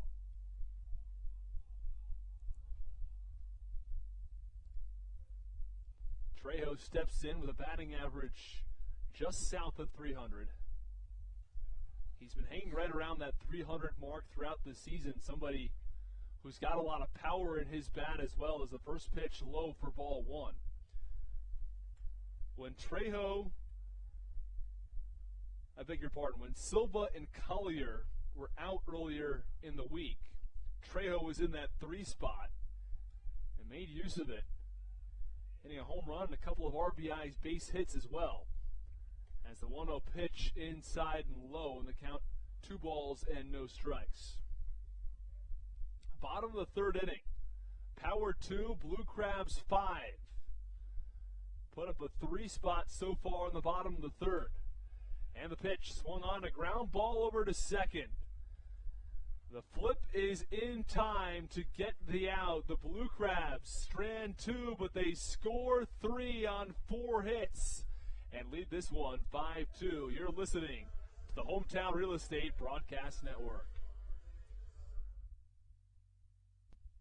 This is Coach Doug's, and you're listening to the Hometown Real Estate Broadcast Network. All Pawn is Southern Maryland's premier pawn shop and is the official pawn shop of the Southern Maryland Blue Crabs. Stop by and say hello today. They've been a part of the Southern Maryland community for 18 years. If you need some cash to hold you over, or if you're just doing some spring cleaning and want to clear some stuff out, please bring it by All Pawn and let them make you an offer. If you have broken jewelry or some that you just don't want anymore, please bring it by, and they'll pay you more than anyone in the Tri-County area. They're located on 301 in White Plains, just south of DeMar Road. Go Blue Crabs! Hey Blue Crabs fans, make sure to visit the All-American Steakhouse and Sports Theater at 35 St. Patrick's Drive, right here in Waldorf, for some great food with great friends. Their steaks are fresh, hand-cut, in-house daily, as well as many other fresh seafood, chicken, and beef options. They offer outdoor and indoor dining, available each and every day, along with the same great menu to go if you would like. Please visit them online at www.theallamericansteakhouse.com. That's www.theallamericansteakhouse.com. You can also visit them on Facebook or Instagram. They have daily specials that you just can't pass up. Thank you, Blue Crabs fans.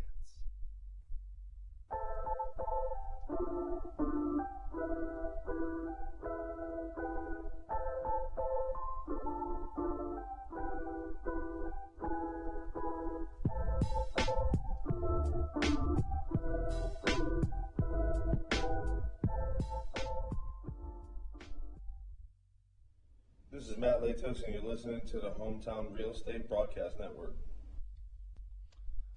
Welcome back. Top of the fourth inning. The Blue Crabs 5 and the Power 2. As Francisco Arcia digs in from the left side. We now have the final line on Junior Figueroa. He went 2 1/3 innings of work, 5 hits, 5 runs, all earned. First pitch on the outer half for a called strike. He walked one and struck out no batters. It was a tough afternoon for the right-handed pitcher. 0-1 pitch to Arcia is cut on and fouled back to the netting, and the count 0-2.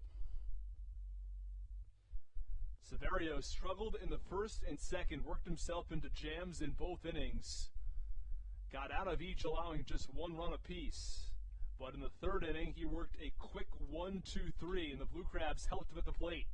The 0-2 pitch swung on, and a slow roller over to second, easily picked up by Silva. And the throw to first is in time for the first out. One away in the top of the fourth. Yeah, I wasn't sure if you guys could see on the broadcast, but that ball took a little skip hop, and Ruby Silva, we talk about his baseball IQ all the time.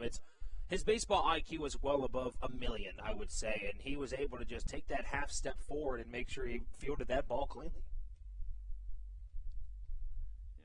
As a fielder, you have 3 different hops you can play on: a short hop, a medium hop, and a long hop. We'll get there in a moment. First pitch low and inside to Connor Kopak. You either want to play the ball on a short hop where the ball hits the ground and then your glove is right there, so it basically smothers the baseball, so the ball goes directly into it after it hits the ground. Or you play it on a long hop so you have time to adjust. The 0-1 pitch is low, count 2-0. You don't want to play it on a medium hop. It leaves room for errors. The ball does not go directly into your glove, and you also don't have quite enough time to react.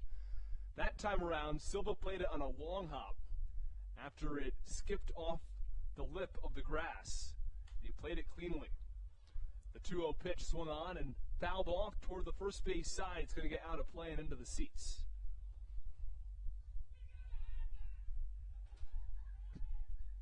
A couple of hecklers out here at the reg. One of them yelling, "We've got to have that." Well, I don't think Crosby had a play on that ball. And you guys definitely weren't able to see it, but that ball was maybe 20 rows up into the stands. I love hecklers like that because obviously there's no reason for him to have that ball. 2-1 pitch swung on and fouled back behind home plate. It hits the roof of the press box here and rolls down into the third row. And it settles in a seat near the aisle. Is anyone going to go and get this? Yes, we got a man who's going over to get that ball tucked in the seat. As the count now 2 balls and 2 strikes on Kopak. I always love the way that Austin broadcasts foul balls. It's one of my favorite things about his technique. It's always fun to see what the fans are doing. You know, the players in the field, it's only half the battle. 2-2 pitch, breaking ball cut on and missed. Kopak goes down swinging. And all of a sudden, Severio's retired 6 straight. As you said, after letting up those 3 bloop singles to start off the game, Severio just decided to take control, take matters into his own hands, and he's just been locked in on the mound ever since. 2 away, top of the fourth, Blue Crabs 5, Power 2. As Elmer Reyes digs in. Reyes, a right-handed hitting shortstop, as the first pitch fastball upstairs and away for a ball. Power with a run in the first, an RBI single from Jimmy Paredes, along with a sac fly in the second from Connor Myers. 1-0 pitch to Reyes is cut on and fouled off the third base side, out of play, in the count 1-1.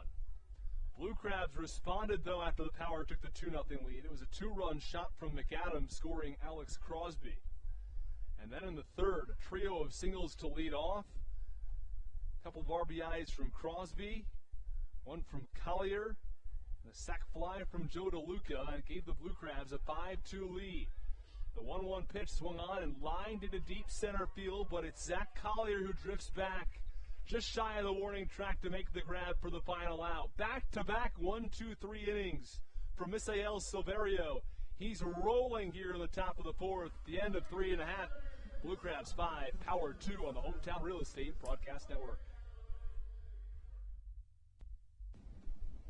This is Patrick Baker, and you're listening to the Hometown Real Estate Broadcast Network. Hey Blue Crabs fans, make sure to visit the All-American Steakhouse and Sports Theater at 35 St. Patrick's Drive, right here in Waldorf, for some great food with great friends. Their steaks are fresh, hand-cut, in-house daily, as well as many other fresh seafood, chicken, and beef options. They offer outdoor and indoor dining, available each and every day, along with the same great menu to go if you would like. Please visit them online at www.theallamericansteakhouse.com. That's www.theallamericansteakhouse.com. You can also visit them on Facebook or Instagram. They have daily specials that you just can't pass up. Thank you, Blue Crabs fans.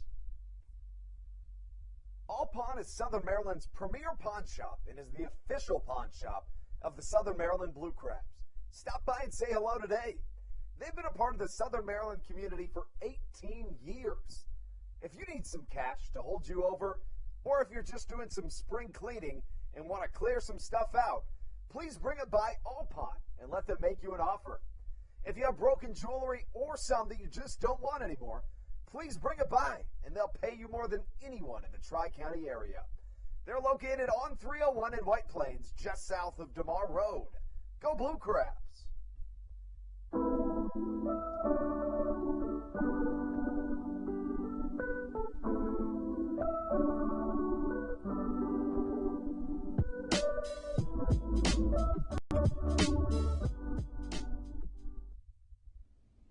This is Patrick Baker, and you're listening to the Hometown Real Estate Broadcast Network. Patrick Baker welcomes us back into the Reg in Waldorf in the bottom of the fourth inning. Blue Crabs lead the Power 5-2 as 9-1 and 2 come to the plate for Southern Maryland in the inning. Michael Baca followed by Matt Hibbert and Ruby Silva.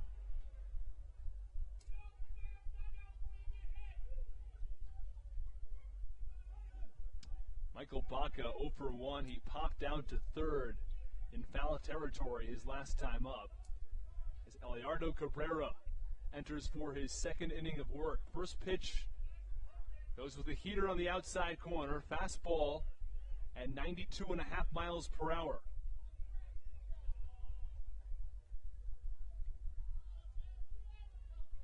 Base paths empty in the bottom of the fourth inning. The Blue Crabs looking to add on to their 3-run lead as the 0-1 pitch is swung on and grounded over to second softly. It's Connor Kopak who fields and throws to first for the first out of the inning. Here comes Matt Hibbert. 1 for 2, but he could just as easily be 2 for 2. First at-bat of the game. It was the first at-bat for the Blue Crabs as he's their leadoff hitter. Was hit upwards of 350 feet to left center field and nearly got over the Meridian Fitness Club wall in left center. His home run was probably robbed by Connor Myers. As Myers reached his glove, what appeared to be over the fence, and reel it back in. First pitch fastball, though, for a strike on Hibbert. Count no balls and 1 strike. 0-1. Runs a little bit up and in, and the count 1 ball and 1 strike.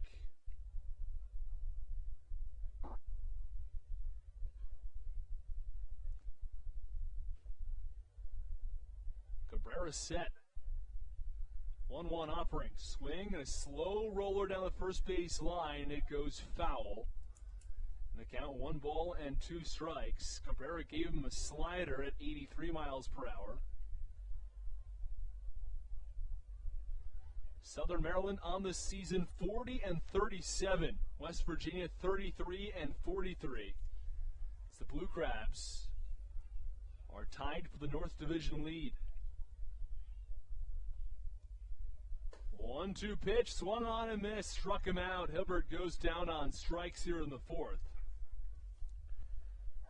Yeah, and you said the Blue Crabs tied for first in that Atlantic League North Division against a tough Lancaster Barnstormers team that they share that first place spot with. These teams just seem to like each other a lot. You know, whenever the Blue Crabs win a game, it looks like Lancaster's going to lose. Lancaster comes back and wins it, so they've been tied at first throughout this entire last series. Right, they have matched the Blue Crabs step for step. The Ducks won the first half. Don't really need to play for anything here in the second half. They'll be headed to the playoffs regardless, as the first pitch misses up and away to Ruby Silva. Silva 2 for 2. He doubled back in the first, singled in the third, and came around to score a run. 1-0 pitch, breaking ball way outside, but it swung on and missed. He had a half-hearted swing there from Ruby Silva.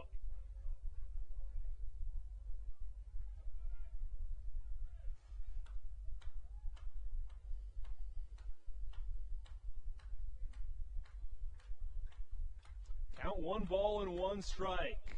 Fastball, and he blows it right by Silva. 94 miles an hour. The count 1 ball and 2 strikes. Base paths empty. Blue Crabs 5, Power 2. Power scored a run in the first and in the second. Blue Crabs responded with 2 in the second and 3 in the third. The 1-2 pitch swung on. A roller over to second once more. Fielded by Kopak. The throw to first is in time. That ends the bottom of the fourth inning. The Blue Crabs go down in order, but they lead this one 5-2 on the Hometown Real Estate Broadcast Network.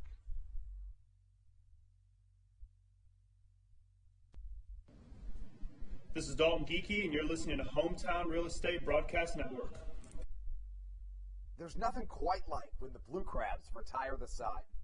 At Wealth Management Partners, they're on your side for your retirement planning needs. It's never too early to start planning your retirement. Talk to the experienced financial advisors of Wealth Management Partners located right here in Waldorf. Call them today at 301-885-0955. Again, Wealth Management Partners. Call them today at 301-885-0955. Weiss Markets is a proud sponsor of the Southern Maryland Blue Crabs and has been since their inaugural season in 2008.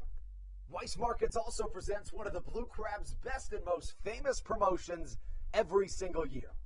Kids can get in free to every single Blue Crabs game of every single year simply by wearing a jersey thanks to Weiss Markets.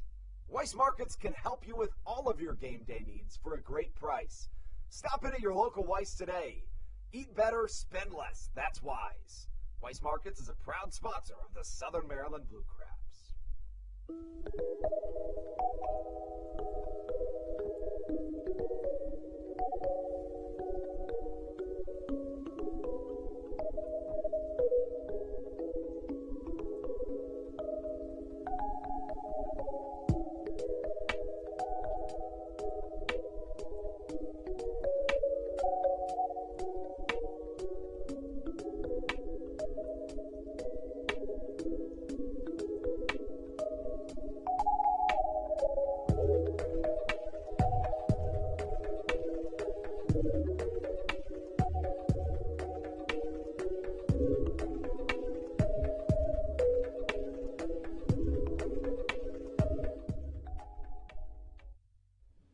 This is Matt Latos, and you're listening to the Hometown Real Estate Broadcast Network.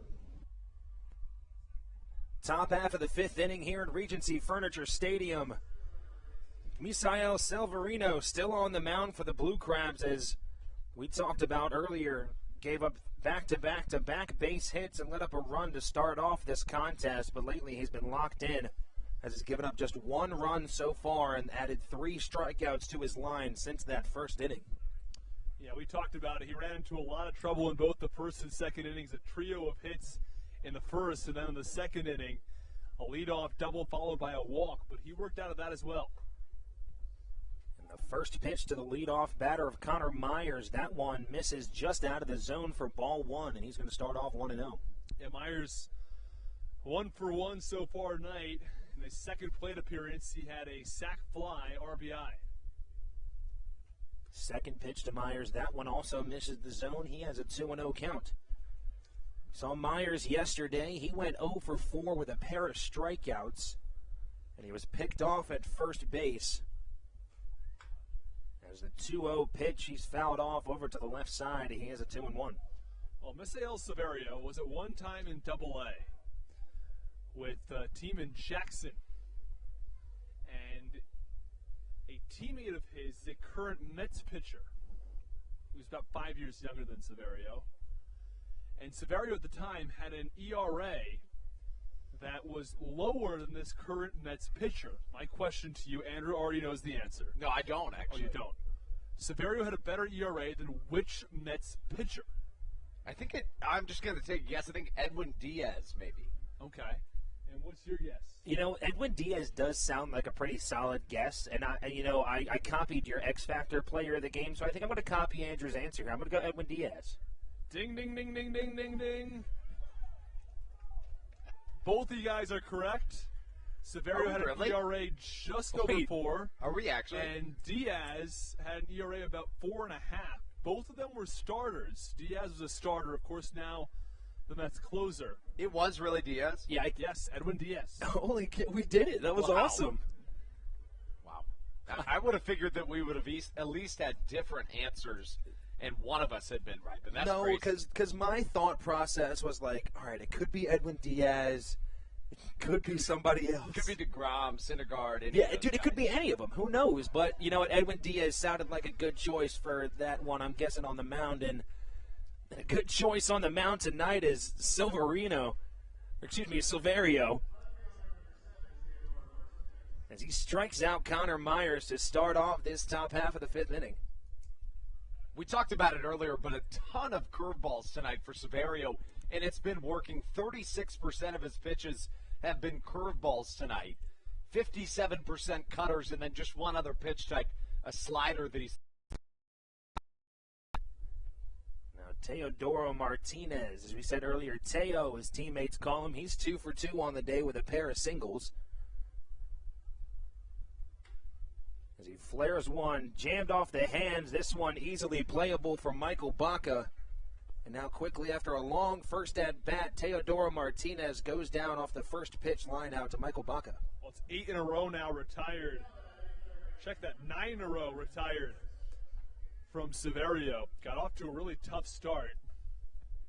Of the first 11 batters, 6 of them reached base. But since then, 9 consecutive. Paredes led off this stretch with a fly out to left.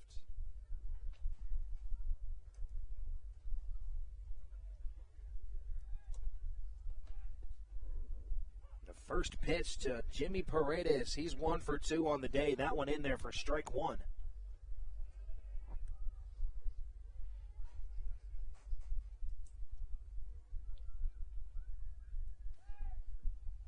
The second pitch, a looping breaking ball. That one looked even slower than the other breaking balls he's had today, but that one just misses up and out of the zone. The count runs even at 1 ball and 1 strike. His curveballs have had a pretty big range tonight, going from 70 to 77 miles an hour. That's a really big difference for just one pitch. Especially as a batter, you should be able to notice if it's a curveball coming out of the hand, but if it's coming 7 mile an hour slower, you really don't know what to do in that situation. As the 1-1 pitch, that one just misses out of the zone. Count goes to 2-1.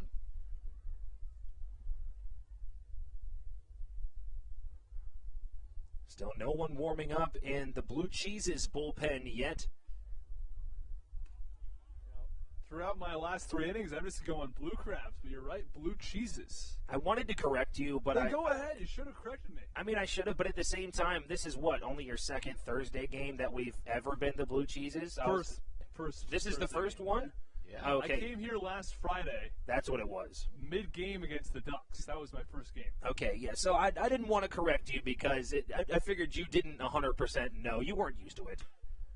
But the 3-1 pitch, that one fouled off to the left side. Count runs full at 3 balls and 2 strikes.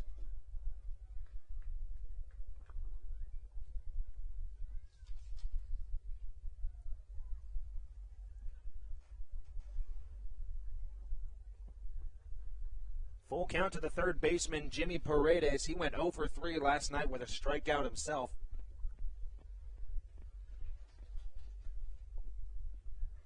And 3-2. Fastball right on the outer half of the strike zone. Paredes looked like he wanted to swing at it, decided to check his swing, but the home plate umpire says strike 3 anyways.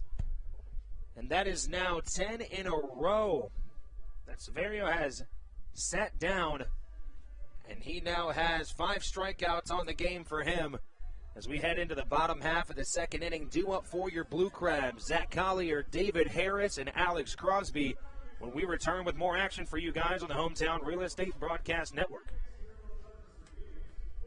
This is Coach Doug's, and you're listening to the Hometown Real Estate Broadcast Network. Chick-fil-A of Charles County has been a proud supporter of the Southern Maryland Blue Crabs since their inception in 2008. For years, they have sponsored the Southern Maryland Blue Crabs, America's prisoners of war and missing in action.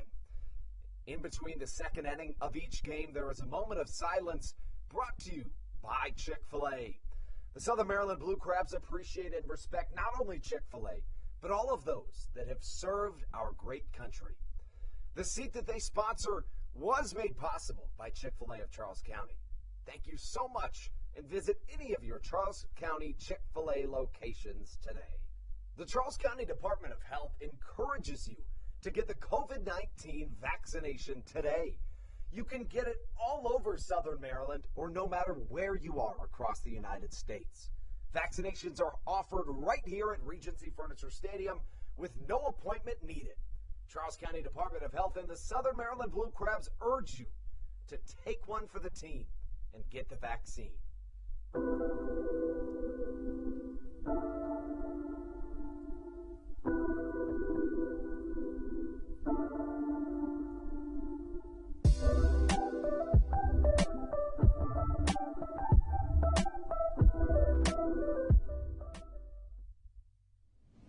This is Patrick Baker, and you're listening to the Hometown Real Estate Broadcast Network. Zach Collier, the center fielder, leading things off for the Blue Cheeses. In this bottom half of the fifth inning, they currently hold a 5-2 lead. Coming from a Josh McAdams 2-run home run in the bottom of the second, and then 3 more runs coming across in the bottom half of the third. As the Blue Cheeses also out hitting the West Virginia Power, 6-5 is that line.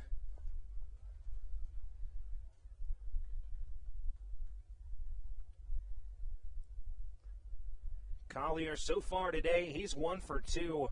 Flew out to right field in his last at-bat and singled, and it came around to score back in the third as he looks at a first pitch low and out of the zone for ball 1.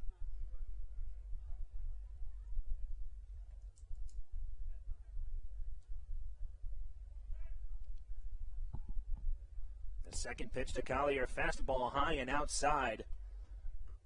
For Millardo Cabrera, he has a 2-0 count to start off.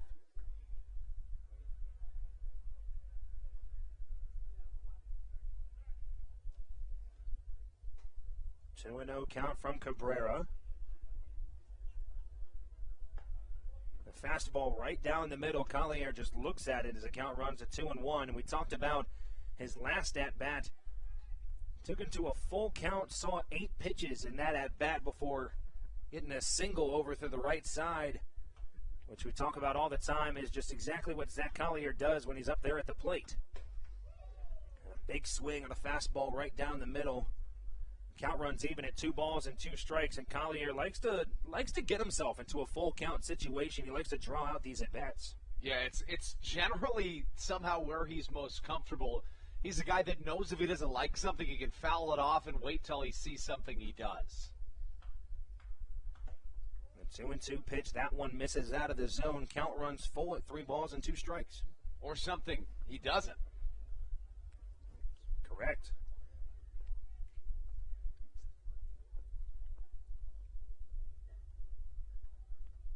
Full count pitch from Millardo Cabrera. Fastball high and out of the zone. Zach Collier gets on first with a leadoff walk to start off this bottom half of the 5th inning.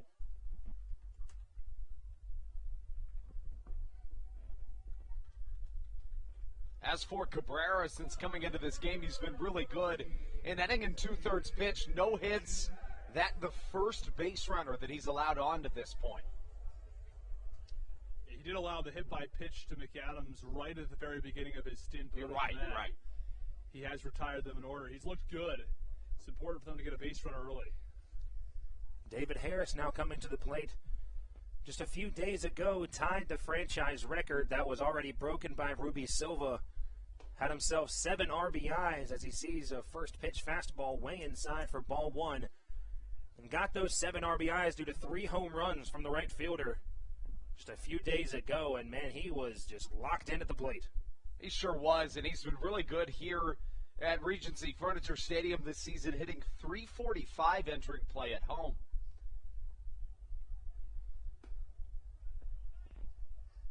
Second pitch to Harris. That one also misses out of the zone. Count runs to 2-0. Cabrera just an inning and 2/3 pitch so far. Has himself 1 walk and 1 strikeout. And a fastball away. David Harris throws his bat out at it and he fouls it off to the right side. As the count goes to 2 balls and 1 strike.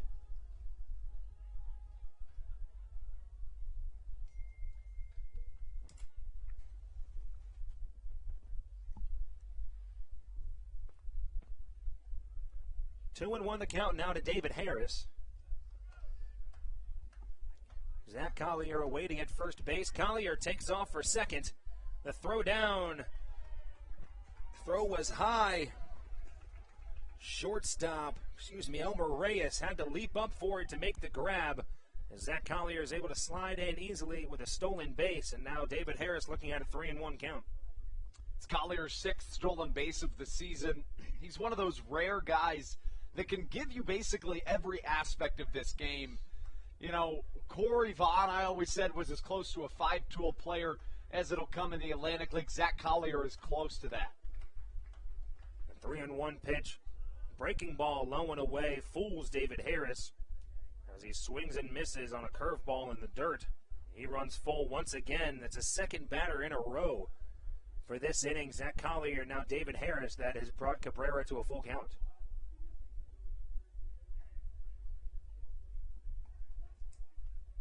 Payoff pitch from Cabrera.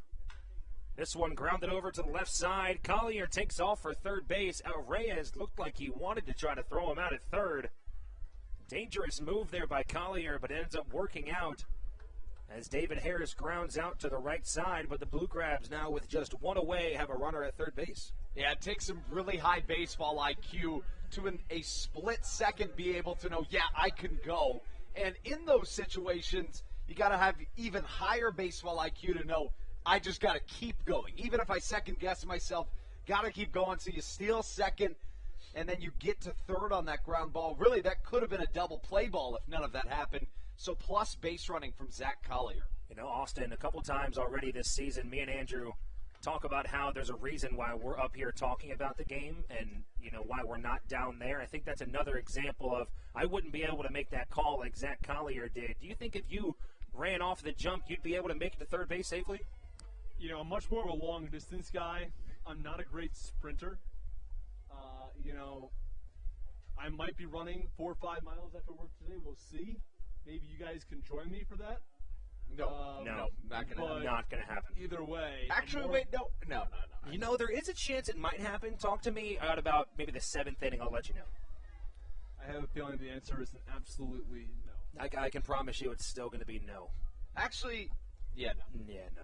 So Alex Crosby quickly in an 0-2 hole with 1 away. The West Virginia Power infield playing very far in as Zach Collier leads off on third base. I was telling the listeners earlier about the 4x4x48. That does not make me want to run anymore. The 4x4x48 just does not sound fun. Depends on what you find fun. Not running, I'm going to be honest with you. And I mean, all power to you. If you're one of those people that likes to just go out and run, please, by all means, that is fantastic. I wouldn't say it's fun. Do you do it to torture yourself, or is it more of like like a mindset thing? Probably mindset. Okay. And it's hard, and anything that's difficult, you want to do. That's fair. 0-2 the count still.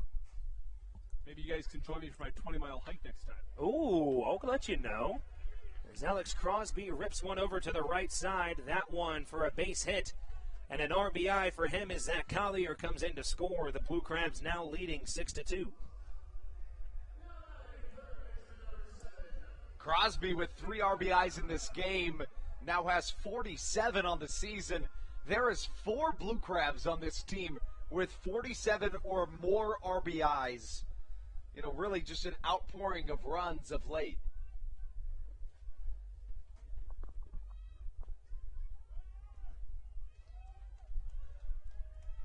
Now that brings up the power bat of Josh McAdams. McAdams drills one over to the left side. Throw's got to be made, and it's wide. Elmer Reyes tried to get Alex Crosby at second base. He's going to dig around the bases. And from a throwing error by Elmer Reyes, Alex Crosby goes first to home off of Josh McAdams' ground ball to the left side. And the Blue Crabs now with a 7-2 lead here in the bottom half of the fifth with just 1 away. Yeah, even 2 more cases of heads-up base running by this Blue Crabs team that has taken advantage of every opportunity given to them on the base paths here this evening.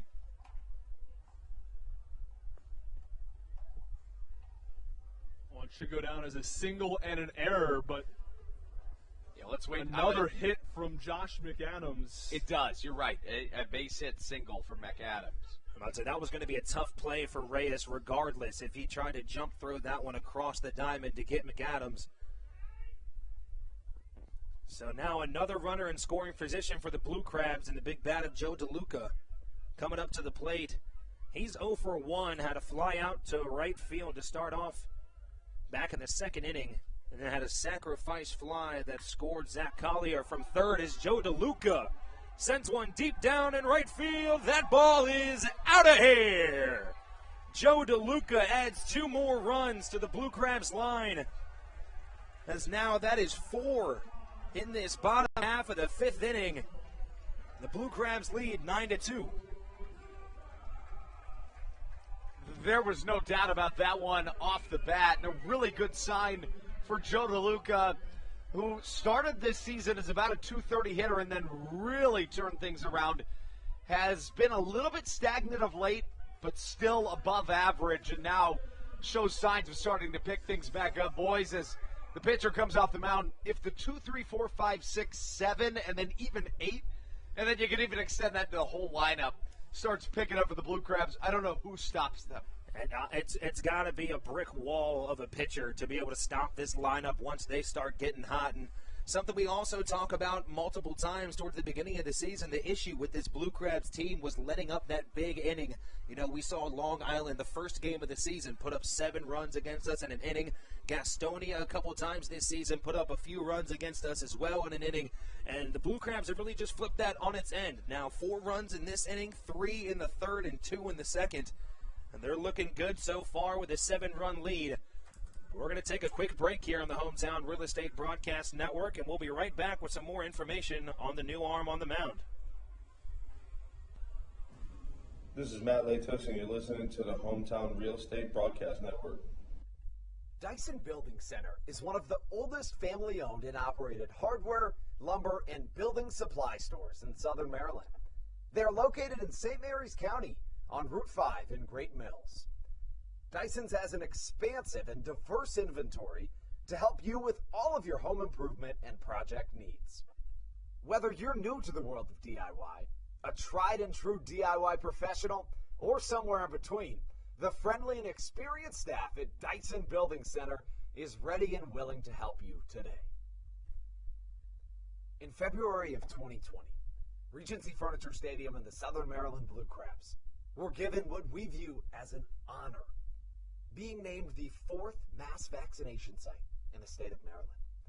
Here's a message from Regency Furniture about the honor that it has been and still is to be one of Maryland's mass vaccination sites, getting our community back to safety.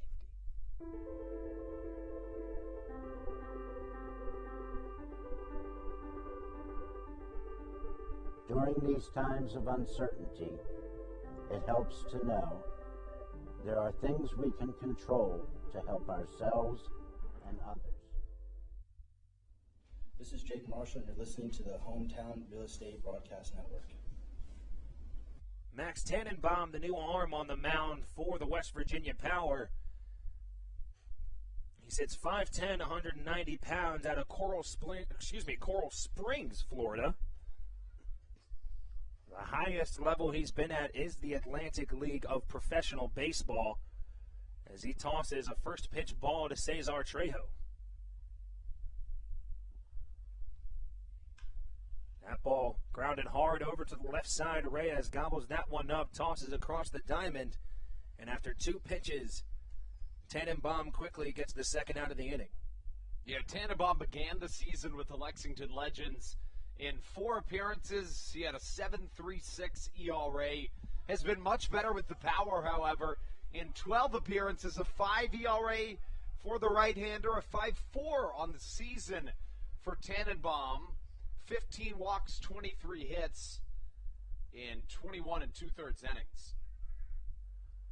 Michael Baca now coming to the plate. He's 0 for 2, popped out to the third baseman back in the second inning and then grounded out to the second baseman. As first pitch swinging, he shuts me right up as he drills a single over to the left side that lands right in front of the left fielder Martinez for a 2-out single. Yeah, he said, "Enough of you, Steve." Yeah, I actually heard him say that before he swung. I did too. Austin, did you hear that as well? I didn't quite hear it. Okay, that's fine. Well, a good programming note. I know you guys talked about it earlier, but the Lexington Legends way on top of the Lancaster Barnstormers 7-3. So if things hold here, it's going to be a Blue Crabs' sole first place possession. Well, now if the Barnstormers are able to come back and win that game, we know who to blame. That is Andrew Banstra for talking about it beforehand, correct? That's absolutely right. Thank you, Austin. You know, Austin, you and I agree with the vast majority of things you say, Stevie. I was just about to say, you know, we do disagree on a solid amount of things, but whenever it's against Andrew, we normally agree, and that's all that matters. I got a question for you, Austin. Go ahead. After this pitch. Matt Hibbert grounds one over to the left side, easily flipped over to the second baseman to make the play. But, Andrew, continue before we take a break. Austin, I was telling Stevie earlier this year, and I don't think we necessarily disagreed on it, but I don't think we wholeheartedly agreed on it. I was saying that when an opposing pitcher has a no-hitter going or a perfect game going, I find it to be more than acceptable to bring it up. Because, definitely bring it up. Yeah, that's how I feel. Okay. Now, I don't think Stevie necessarily agreed with me. No, it's not that I didn't completely disagree with you. I was saying to me, I thought the rule in general was just no one talk about it at all. Yeah, right, but you want to use the jinx to your advantage and bring it up if it's the other team. Is that how you feel, Austin? No, you always bring it up. Always bring up the no-hitter, no matter what. Wait, even if it's your own team? Yes, for Why? sure. Well, we know. All right. Broadcasters have done it for years. It doesn't. Let's take a quick break. We're going to take a quick break here from the Hometown Real Estate Broadcast Network while we pick Austin's brain a little bit and try to figure out what's going on in there. But we'll be right back. This is Joe DeLuca, and you're listening to the Hometown Real Estate Broadcast Network. Whether it's Chris Paul, Cliff Paul, Aaron Rodgers, or even the son of a former Blue Crab, Patrick Mahomes, you've seen many athletes endorsing State Farm. That's because your State Farm agent has your back through good times and not so good times. That's why all the Blue Crabs, Darryl Thompson and the whole team, trust State Farm with their insurance needs. State Farm is the company people have trusted for over 99 years to help life go right. Call your local State Farm agent, Greg Conklin, today at 240-776-4289. When you're in the market to buy or sell a home, call Tony McClure of Century 21 New Millennium and his Grand Slam team, the realtor of the Southern Maryland Blue Crabs since our first season in 2008. Tony and his team of preferred partners includes Tim Murphy of CNF Mortgage and Steve Scott of the Scott Law Group. Together, they will ensure that your real This is Patrick Baker, and you're listening to the Hometown Real Estate Broadcast Network. Pat Baker leads us into this top half of the 6th inning after 4 runs came across the plate for the Blue Cheeses back in the bottom half of the 5th. Coming off an Alex Crosby base hit, a Josh McAdams base hit, and a Joe DeLuca home run. A second pitch swinging, he drills that one down the left field line as Edwin Espinal. We're going to hold him to just a single. Matt Hibbert doing a nice job getting over there in the corner and getting that ball in. They played it well, but Espinal should have had more than a single there. I'm not sure if he slowed down when he was running, but when a ball one hops the wall like that, it should always be extra bases. It might be a different story if you hit the ball right on the nose and it bangs very hard off against the wall and the fielder plays it immediately. Okay, maybe a single in that specific situation, but generally, if you're one-hopping the wall, that should be an extra basis. That double is going to end the night for Misael Severio. We got a relief pitcher coming in. Andrew, can you tell who that is as he walks across the diamond? I think that is the aforementioned Pat Baker. The man, the myth, the legend will be back on the mound in relief form for the Blue Cheeses. We're going to take one more quick break, and we'll be back with more action for you guys.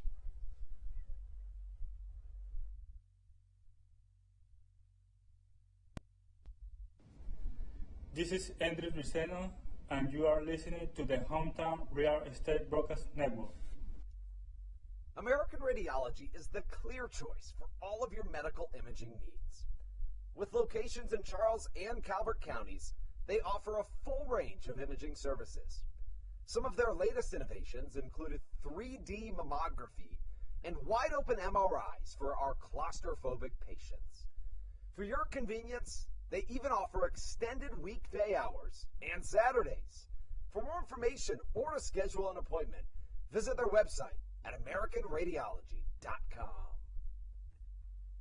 2020 was a year unlike any other for everybody. Quickly, the Southern Maryland Blue Crabs came to the realization that baseball must take a backseat to humanity. Immediately, the Blue Crab staff and all of Crustacean Nation teamed together to provide COVID-19 tests and eventually vaccinations. Southern Maryland's hometown team also hosted food drives, blood drives, backpack drives, toy drives, and so much more, all to help their community. The Blue Crabs couldn't be more thankful to the healthcare heroes that have gotten us to this point and helped our community so much throughout the COVID-19 pandemic.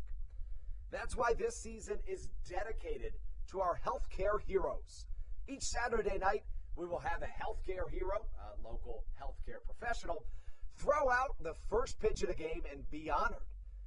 That's why in 2021, all season long, healthcare professionals get $5 tickets to every single Blue Crabs game.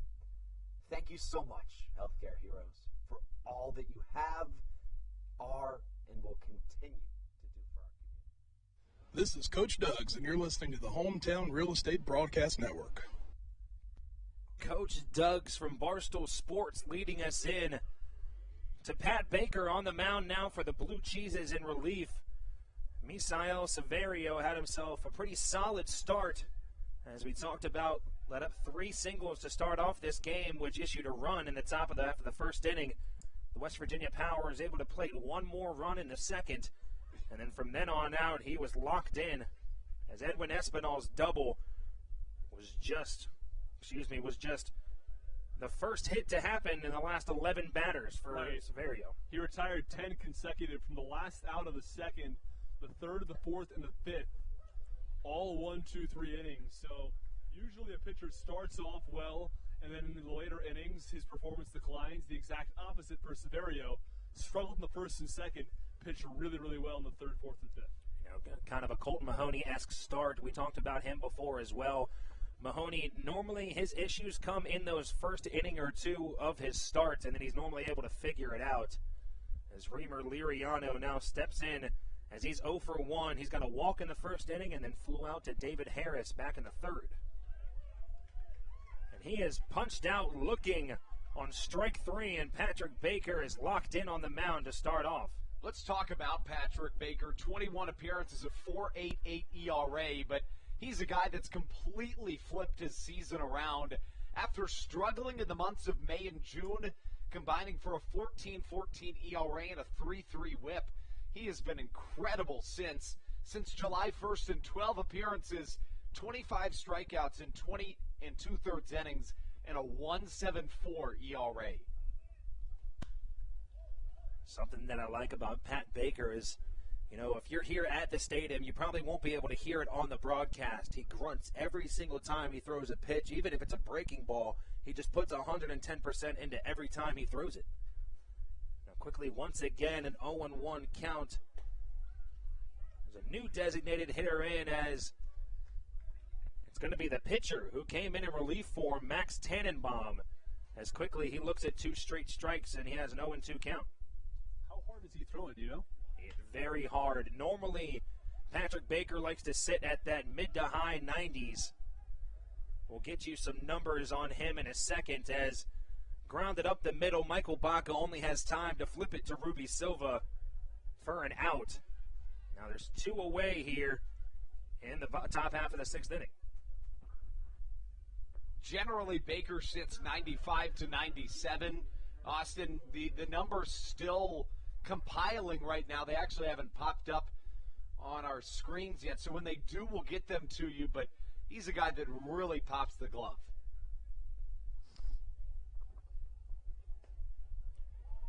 And a big swing from the catcher, Francisco Arcia, as he's currently 0 for 2 with a pop out to Michael Baca and then a ground out to Ruby Silva today.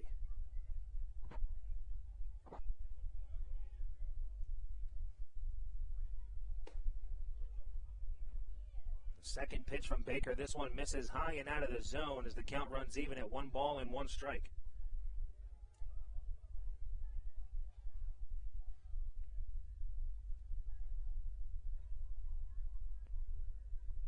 One from Baker. Swung on and fouled way over the left side, over the Legends Club, where Austin had mentioned earlier. We have our Wing Wars going on tonight. This one presented by Foster's Grille. Yesterday for lunch, Andrew took me to Foster's Grill, and that was the first time I've ever had their wings, and I have to say I'm going to go back there all the time. It's so good. They're so good. Where are you from? Are you from the area? I'm from Calvert County, so I'm from I drive about an hour to work. All right. So, I'd never heard of Foster's Grill before coming here. I'm from Connecticut originally. The pleasure of staying just 3 minutes away from the ballpark when I lived here in 2019. But, I never made my way over to Foster's Grill. I mean, I'm not going to be able to, do it all that frequently. I came to a 6-hour drive to Foster's Grill, but it sounds good. And the 2-strike pitch grounded over to Ruby Silva. He tosses that one to Alex Crosby on first base, and Arcia goes down with a ground out. After letting up a base hit to start off this half inning, Patrick Baker comes in and goes 1-2-3. As we head into the bottom half of the 6th inning, due up for your Blue Crabs. It's going to be Ruby Silva, Zach Collier, and David Harris when we return with more action for you guys on the Hometown Real Estate Broadcast Network. This is Darryl Thompson, and you're listening to the Hometown Real Estate Broadcast Network. Whether it's Chris Paul, Cliff Paul, Aaron Rodgers, or even the son of a former Blue Crab, Patrick Mahomes, you've seen many athletes endorsing State Farm. That's because your State Farm agent has your back through good times and not so good times. That's why all the Blue Crabs, Darryl Thompson, and the whole team trust State Farm with their insurance needs. State Farm is the company people have trusted for over 99 years to help life go right. Call your local State Farm agent, Greg Conklin, today at 240-776-4289.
is Kent Blackstone, and you're listening to the Hometown Real Estate Broadcast Network. Bottom half of the sixth inning here at Regency Furniture Stadium, or the Reg, as most people should call it, not the Reg, as some people do call it. Austin. But the Blue Crabs still holding a 9-2 lead. As leading off is Ruby Silva, looked like Stan Clyburn.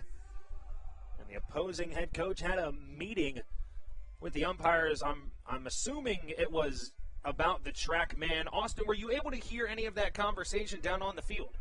I was not able to hear any of the conversation down on the field, but I do believe it had something to do with the track man situation. I am up in the booth with you guys, so it's tough for me to hear just as it is for you. Ruby Silva, as we said, leading things off for the Blue Crabs. As he's 2 for 3 on the day, had that double back in the top half of the first. And then had a single and came around to score in the third before grounding out in the fourth inning. As he looks at a ball high and in for ball one.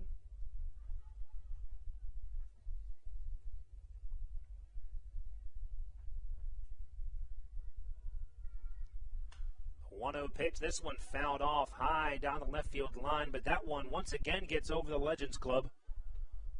Austin, I don't know if we've talked about this on the broadcast yet since you've been here, but me and Andrew had a debate earlier in the season. We might have talked about it outside of the broadcast, but what is your stance on adding celery and carrots to two wings? Strongly pro celery and carrots. You know, vegetables are tough.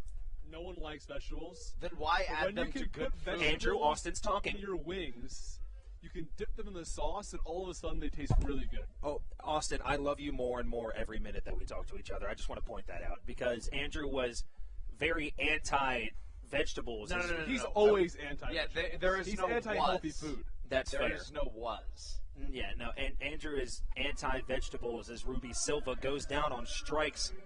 To lead us off here in the bottom half of the sixth, Zach Collier now coming to the plate. He's 1 for 2 with a single and a walk. Came around to score both times for him. I do believe Andrew likes fruits, though, right? I do, but consider this, guys. Consider this. I don't want to consider it. Why but would I'll you listen. add bad food to eat your healthy food, whatever, but don't mix it with one of the best foods in the world. So are you saying that if you get a burger, are you no lettuce, no tomato on it type of guy? Have we never been out to eat together? I go with guess lettuce not enough. and onions. Tomato, no. They're just kind of taste weird.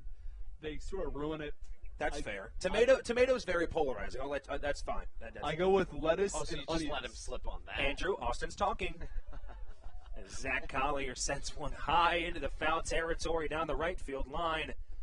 Edwin Espinal able to get under that one, and quickly the Blue Cheeses have 2 away in the bottom half of the sixth. But, no, Andrew, it's not that we're just adding healthy food to it. Austin explained it perfectly. At the end, you dip it in the buffalo sauce. I said it's like a palate cleanser. When you're done eating wings, if it's too spicy, eat a piece of celery. You're good. Go add a couple more wings. So do you guys dip your wings in blue cheese or ranch or no? No. Either one. I prefer – it kind of depends on what type of wing it is, but I normally like blue cheese. I don't go with anything. I go just the sauce. The sauce is why you're there. If you don't want it that spicy, you shouldn't have ordered that spicy of a wing. That's how I feel about celery. But I think blue cheese adds more flavor to it. I think it just brings it all together. As David Harris now steps into the box as he quickly grounds one over to the right side. Kopak able to gobble that one up and make the play, and quickly the Blue Cheeses go 1, 2, 3 in the bottom half of the sixth. We're going to take a quick break for you guys. It's going to be Kopak, Elmer Reyes, and Connor Myers leading it off for the West Virginia Power when we return on the Hometown Real Estate Broadcast Network. This is Patrick Baker, and you're listening to the Hometown Real Estate Broadcast Network. Hey, Blue Crabs fans. Make sure to visit the All-American Steakhouse and Sports Theater at 35 St. Patrick's Drive, right here in Waldorf, for some great food with great friends. Their steaks are fresh, hand-cut, in-house daily, as well as many other fresh seafood, chicken, and beef options. They offer outdoor and indoor dining, available each and every day, along with the same great menu to go if you would like.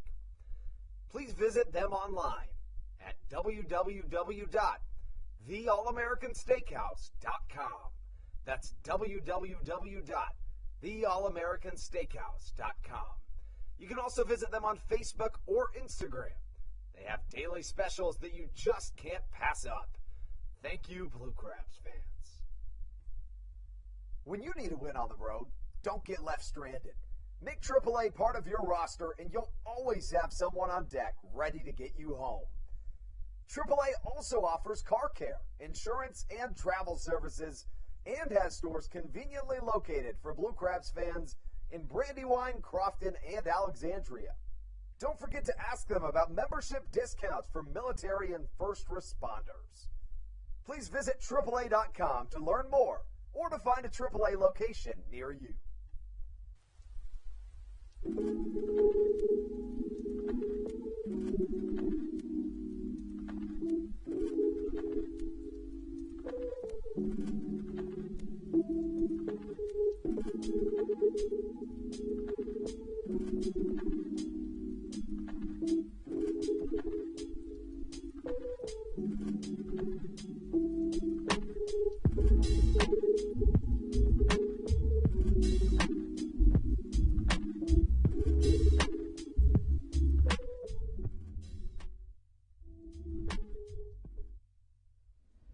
This is Dalton Geeky, and you're listening to Hometown Real Estate Broadcast Network. Second baseman Connor Kopak leading things off for the West Virginia Power as Patrick Baker steps on the mound once again for the Blue Crabs. We can give you the final line on Severio. He threw 6 full innings, gave up 6 hits, 2 runs, both of them earned. 2 walks on his line with 6 strikeouts. As we said, after getting out of that top half of the first inning, had himself a pretty solid game from there as immediately Patrick Baker gets Connor Kopak to swing and a miss on a fastball high, and he starts off with an 0-1 count.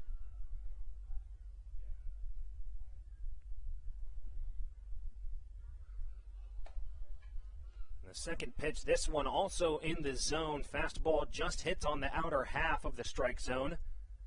Looking at an 0-2 count to start off.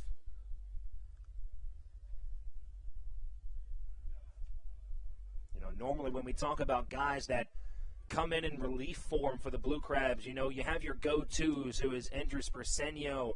Carlos Diaz gets in there a solid amount as Patrick Baker, 3 straight fastballs, sits down Connor Kopak for the first out of the inning. But I don't think Patrick Baker gets enough, gets enough airtime. We don't talk about him enough. This guy is very solid, especially in these middle innings. When you have a solid lead, you just need him to hold it, and he does that just now. He sure does, and this is a Blue Crabs team that has had the relievers' backs over the last 2 nights. Dating back to the start of last night, Southern Maryland 9 for 16 with runners in scoring position. That's incredible. And Severio had a really strong start. I don't want that to be overlooked. As he went 5 innings of work, allowed just the 2 earned runs. And he's somebody, as you mentioned, Andrew, that Stan Clyburn acquires, and he's had a really tough season up until he joins the Blue Crabs. But since he's come to Southern Maryland, an ERA under 4. That ball's drilled into the left center gap. That one's going to get in between Zach Collier and Matt Hibbert. Rolls all the way to the wall, and now with 1 away, Elmer Reyes in there with a stand-up double. You see what Ruby Silva did there? I actually did not. No, what did he do?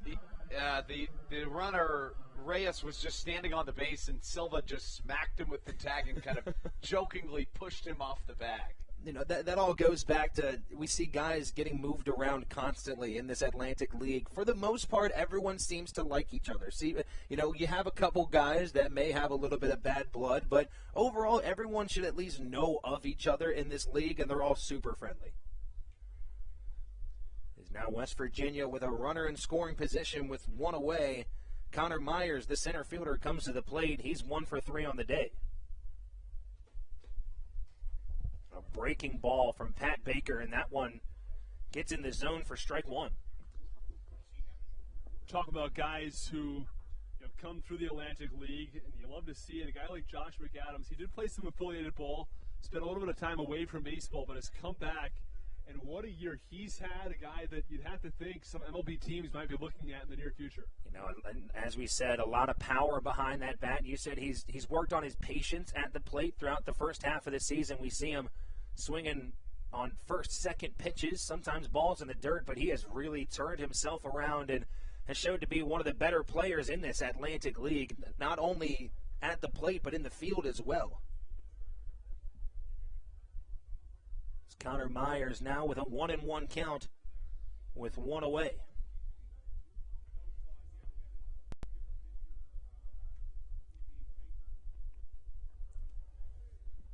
The 1-1 pitch from Baker swung on and missed by Connor Myers. He tried to check his swing, went way too far around. He now has a 1-2 count.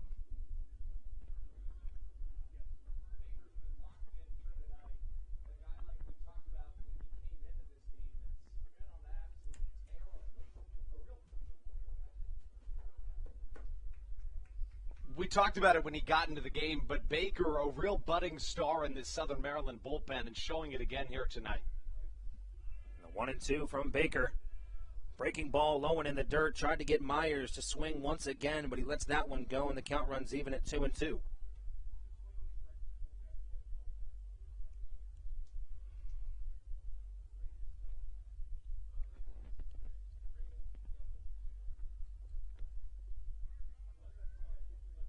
The 2-2 count from Patrick Baker. Elmer Reyes waiting on second base. That one fouled off into the netting here at Regency Furniture Stadium. The count will stay at 2-2. You know, Andrew, I don't know if you've given your 2 cents on this or not, but we all know Austin likes the reg. I say the reg. What's your stance? I already told Austin the other day I'm not going to take a stance on this. I'm going to let you guys duke this one out. All right. But the reg was here first. I don't. That doesn't mean it's correct. It does. It's true. You know, there was a lot of things that were first in this world that have changed because better solutions have come up. I'll just say that.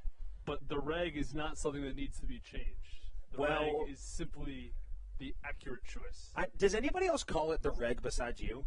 Well, I will point out that that's not even how it's pronounced in the word Regency. And coming from a guy that's really all about saying things the way they're spelled or sound. Well, R-E-G is just reg. As Connor Myers swings away at a ball in the dirt for Patrick Baker's second strikeout of the inning. But back to this conversation. But if you're just shortening the word Regency, why wouldn't you just say Reg? Because you're looking for just that first syllable, and region, you know, it's a second syllable. It's still re. It's not region. It's the first syllable, and you're not going to call it the re in Waldorf. So you have to add one more letter in. I'm not going to get that second syllable in there. So it stops at the G. Becomes the reg in Waldorf. But you can just turn your argument around and say, even though you added the G, you're still changing the whole first part of the word into reg instead of re. More time? No, we're going to move on at this point. Let's talk about baseball. It's an 0-1 count to Teodoro Martinez. He's 2 for 3 on the day so far. Pair of singles coming in the first and second inning, and then lined out to Michael Baca back in the fifth, as he's looking at a 1-1 count now with 2 away in the inning.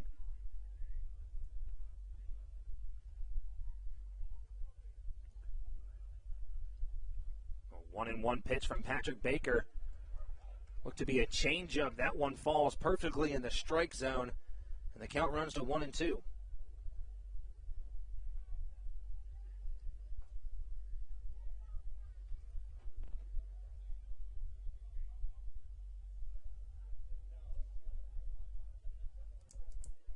Martinez, the left fielder for the West Virginia Power. As he grounds one over to the left side, Michael Baca scoops that one up, throws across the diamond, and able to make the play for the third out of the inning. After letting up that second batter, Elmer Reyes double, Patrick Baker comes back with one more strikeout and then gets Teodoro Martinez to ground out to end the top half of the 7. When we come back, Due up for the Blue Cheeses, going to be Alex Crosby, Josh McAdams, and Joe DeLuca. We'll be right back with more action for you guys on the Hometown Real Estate Broadcast Network.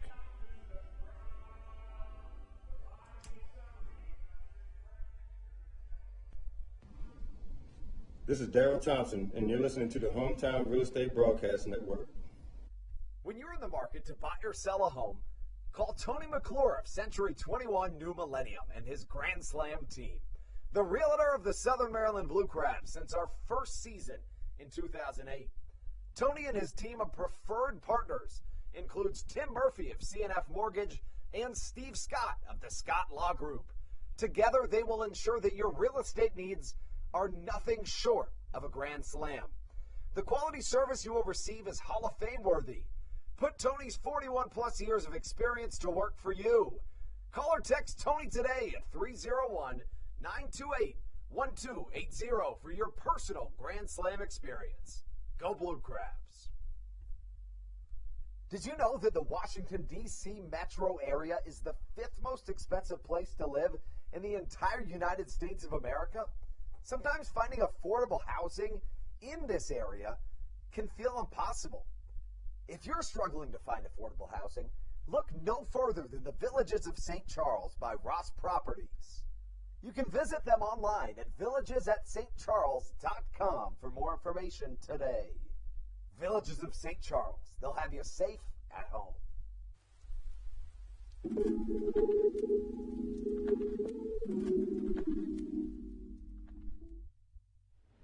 This is Joe DeLuca, and you're listening to the Hometown Real Estate Broadcast Network. The voice of Joe DeLuca brings us into the bottom half of the 6th inning here at Regency Furniture Stadium. Bottom half of the 7th inning at Regency Furniture Stadium. He's up third this inning for the Blue Cheeses. He hit a home run last time up. Yes, he did. And first pitch swinging, Alex Crosby sends one deep out to center field. But their center fielder, Connor Meyer, is able to grab that one successfully for the first out of the inning. That brings up the power bat of Josh McAdams. He's 2 for 2 on the day, as we said earlier. 2-run home run in the second, was hit by a pitch in the third, and then had a single and came around to score back in the 5th inning. As he's really turned his season around, as Austin and I were talking about earlier, a guy with high strikeout numbers towards the beginning of the season, taking a lot more time at the plate, being way more patient, and it seemed to be turning out pretty well for him. As he looked at a 2-seam fastball, that one out of the zone, just missing for ball 1.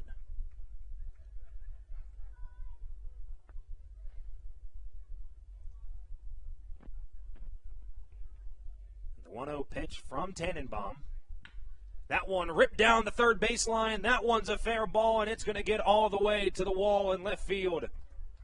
Josh McAdams slowly rolls into second base, and it looked like the third baseman there, Jimmy Paredes, was not paying attention when the throw came in from Martinez in left field, but luckily Tannenbaum was paying attention as McAdams had a chance to eventually take third base.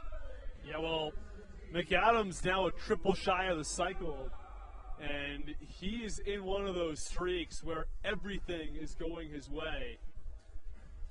You know, he had a situation in the last series against the Ducks where he was hitting the ball squarely and things weren't going his way. A lot of very hard lineouts to center field. Balls hit 380-plus feet and, getting caught out there in deep center. But since then, homers in 3 consecutive games and now 3 hits to start this ballgame. As Tannenbaum comes set and gives the first pitch to the catcher, Joe DeLuca. DeLuca sends another ball deep into the right center field gap. That one's over the head and over the wall. Joe DeLuca with his second home run in just as many at-bats. Sends one over the right field wall, adds 2 more to the line, and now the Blue Crabs have an 11-2 lead here in the bottom half of the 7th inning. Wow. What more can you say about this Southern Maryland offense, who just smacked their 3rd home run of the night? Josh McAdams and Joe DeLuca doing a ton of damage. Combined between the two of them, they have a total of 7 RBIs and 3 home runs. You know, as broadcasters here, we do those post-game interviews, so we have to try to scramble and decide who we want the player of the game to be. I think before this it was Josh McAdams, but now Joe DeLuca pleading his case as Patrick Baker, the relief pitcher, is going to come in that DH position, and he's going to have a bat in his hands and hopefully take a couple swings. Well, the two questions here regarding who's going to take this. If McAdams can complete this cycle, it's a no-brainer. You got to go with McAdams. Agreed. Even if Joe DeLuca hits his third home run, I go cycle over a 3-home-run game. I think so as well. And obviously not to downplay a 3-home-run game, because that's also fantastic as Patrick Baker walks off after looking at 3 straight fastballs for the second out of the inning. But, yeah, not to take away from a 3-home-run game, but the statistics of completing a cycle in a game is slim to none. Josh McAdams, as you said earlier, just a triple shy of that now, as Michael Baca was 1 for 3 on the day, comes up to the plate with 2 outs in the bottom half of the 7th inning. And, Joe DeLuca, but what a play, what a night for him tonight. Home runs and back-to-back at-bats. Michael Baca looks at a first pitch ball from Tenenbaum, the pitcher. The first one, a 3-run home run. This one, a 2-run shot. So he's got 5 RBIs in this game. And a big swing on an off-speed pitch from Michael Baca. He was fooled on that one as he was way ahead as he looks at a 1-1 count. He's got 6, actually. So he had a 3-run home run in the 5th. A 2-run homer in the 7th. Had a sac fly back in the 3rd. So he's got 6 RBIs. That is 1 shy of the Blue Crabs record. Michael Baca sends one back up the middle, and that one gets through to the center fielder, Connor Myers. And Baca is on with a 2-out base hit. I think all we can hope now as Blue Crabs fans, we've had an amazing night, 11-2 lead for Southern Maryland, is that the 2 of them get up again, right? I mean, they're the 6th and 7 in the Blue Crabs order. We're right at the top of the order, 1 more inning, the bottom of the 8th.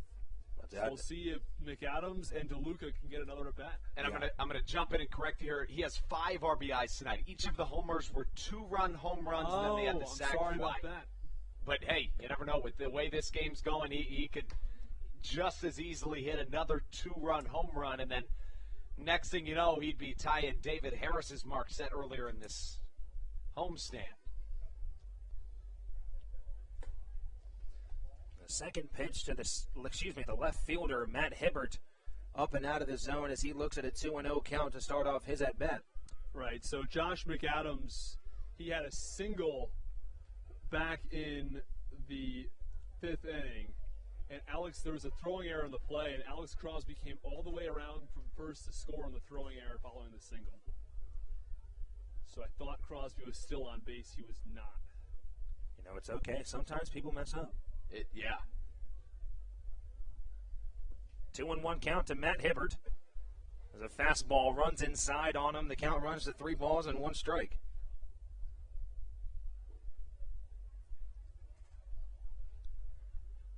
Got one more for you here. Foster's Grille, spelled Grille. It is. Do you like the E on the end of Grille, and why is it there? It happens sometimes. So I don't know if this is 100% correct. As Matt Hibbert looks at ball 4, he's going to head down to first. But I don't know if this is correct, but I'm pretty sure it's because when you spell grill as Grill, that's just the physical grill. But let's say a bar and grill, that's just like a restaurant. I feel like that way it's supposed to be an E. Does that sound right? Look at you. That does sound right. I don't know for sure, but it sounds right. You know what? We're going to go with yes because I need this win today. Pinch hitter coming into the game, Kent Blackstone taking Ruby Silva's spot. I'm going to try to get confirmation on this one. Thank you. I honestly said we should just say yes, I was correct, but now I really want to know the answer. I kind of had a feeling Austin would double check on that one. No, I figured so as well. But now with runners on first and second, Kent Blackstone, as you said, pinch hitting for Ruby Silva. He looks at a first pitch inside for ball 1. Blackstone saw himself in that starting second base position for the better part of this season. But, of course, me and Andrew talked about it multiple times once we started acquiring more outfielders. When Ruby Silva came back, the Blue Crabs kind of ran into a perfect situation as he sends one out to right center field. That one drops. Michael Baca chugging around third base. He's going to come in to score, and Kent Blackstone has himself an RBI pinch hit single. But back to what I was saying, the Blue Crabs kind of ran into a very good situation where they had too many good outfielders at one time, and they necessarily didn't really know where to put them. But Ruby Silva has found himself in that second base spot. But Kent Blackstone still able to come off the bench and produce runs as he did just there. Now 12-2 our score. Zach Collier coming back to the plate. He's 1 for 3 on the day, is in 4 at-bats. Singled in the third and came around to score, and then walked back in the 5th inning and came around to score. All right, so I have the answer here. Okay. A Grille, Grille, is something actually totally different. Really? Get to that in a second here. Zach It's like Collier on the looks at front of first the pitch. car when you have your grill on the front of the car, or on an air conditioning vent, or the front teeth of a person who is unconcerned with their dental work. This is all according to writingexplained.org. I honestly didn't know if that was your wordage or not. I was confused, but okay, thank you for putting that in. Continue. And it said, like, Mark's car had a shiny chrome grill, right? So it's like on the front of the car. And that's Grill? E. That's LLE. Yes, grill is something you cook food on. Well, I know that. Okay. This has gotten more confusing by the second. So And let's let's get back to baseball. It's Again. merely decorative. Zach Collier looks at a two-seam fastball in the dirt. That count runs to 1-2 for him. Here with 2 away in the bottom half of the 7.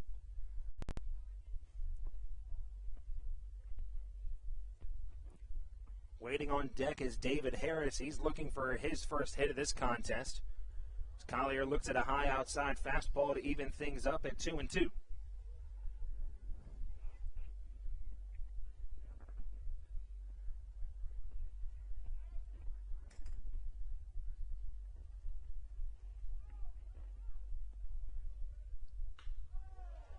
And that ball laced over to the right side.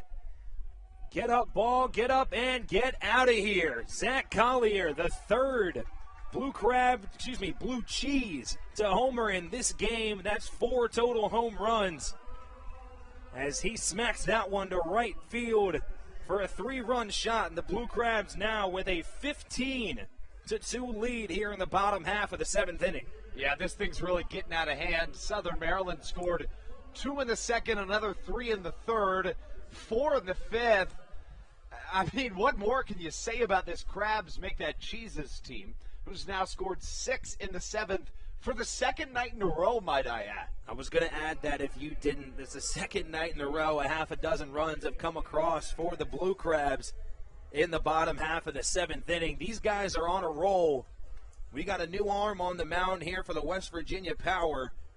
And we're going to give it a quick break, and we'll come back with more information on him in a moment on the Hometown Real Estate Broadcast Network.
This is Joe DeLuca, and you're listening to the Hometown Real Estate Broadcast Network. The voice of Joe DeLuca once again brings us in back to action on the Hometown Real Estate Broadcast Network as he blasted his second home run of the game just a couple minutes ago. His first pitch swinging is David Harris as he fouls one off to the right side. In now pitching for the West Virginia Power, it looks like it's infielder Dominic Bethencourt, who's in there on the mound now, the 6-foot right-hander from Santiago, Dominican Republic, is in there on the mound. As quickly David Harris in an 0-2 count here with 2 away in the bottom half of the 7th.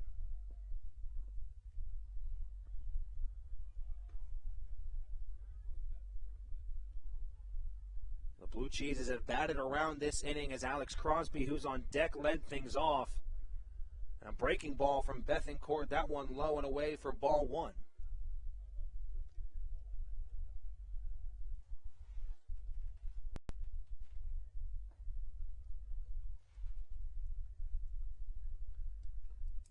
The 1-2, that one spiked into the dirt. That ball carried about 55 feet. The count runs even at 2 balls and 2 strikes.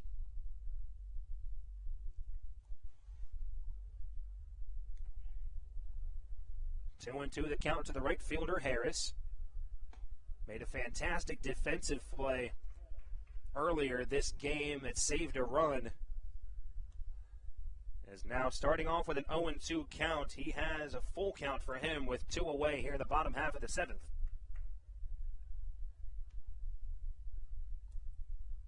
And the payoff pitch, that one roped over to the right side and off the glove of the third baseman. Jimmy Paredes unable to handle the hot shot off the bat from David Harris. Sounds like that one's going to go down as an error. That one goes third down. baseman Paredes. Now an error for the third baseman, and a rare one from him. He's solid over there in that hot corner. And guys, important note here, we do have a position player on the mound. It's Dominic Bethencourt, who's pitched in actually 8 games this year, but he's a position player by trade. In 8 games pitched, 16 runs, 12 of them earned, a 13 ERA. As that ball lifted into the gap in left center field, Alex Crosby has one in there. David Harris flying around the bases. Ray Ortega looked like he was going to try to send him home in the last minute and has to throw on the brakes. But nonetheless, Alex Crosby, another hit for him tonight. That's the 3rd one, and he has a stand-up double with 2 away. Well, Stevie, about 15 minutes ago, I said, I'm not sure we're going to be able to see Josh McAdams again in this game. Well, he's back up and we're still in the same inning. So, I mean, hey, it works out. It shows you just the way this 7th inning's been going. Yeah, and it just shows how hot this Blue Crabs lineup is as of late. As you said, they batted around. Alex Crosby led off the inning. As you saw, he just had that 2-out double. And a big swing from McAdams in the first pitch he sees as he fouls that one back into the netting here at Regency Furniture Stadium. As we said, all he needs is a triple to complete the cycle. Now, Josh McAdams, this isn't me ragging on him at all, but obviously he isn't the fastest player on this team, but Josh McAdams can leg out a triple if he needs to. It's true, he has good speed, but definitely not that of somebody that you would kind of peg as a guy that would be hitting triples on the regular, but certainly the infrequent triple not out of the question for McAdams. As an 0-2 count to the third baseman. That one out of the zone and away from the catcher, but bounces back off the Roy Rogers sign here right behind home plate. And David Harris stays at third base, and a smart move by him as that ball came right back to the catcher. Yeah, I think Harris probably could have come home, but in a 15-2 game, it's one of those times to sort of apply the brakes, don't try to get too greedy. Yeah, in those situations, especially on a play, it should have been a close play at the plate. That always just increases your chance of injury, and obviously in a 15-2 game, the last thing you want to do is get anyone injured. And another big swing from McAdams. This one high and deep. It's on Brooksy's boardwalk. Josh McAdams with his second home run of the game. As now that is 2 batters for this Blue Crabs lineup that have multiple home runs in this game. I mean, what else can you say about this lineup? It's almost like what Cesar Trejo and David Harris did the other night. I mean, these 2 guys have combined for a historic day here in Waldorf.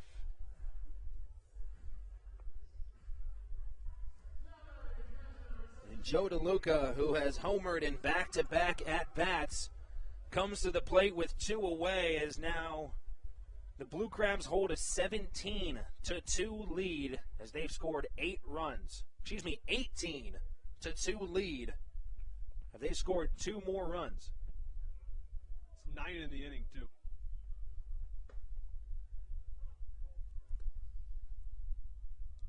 Joe DeLuca looks at a first pitch strike from Dominic Bethencourt.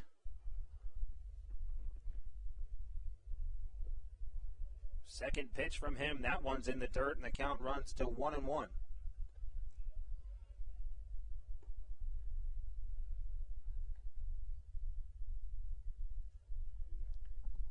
Joe DeLuca, as we said earlier, a very solid all-around hitter.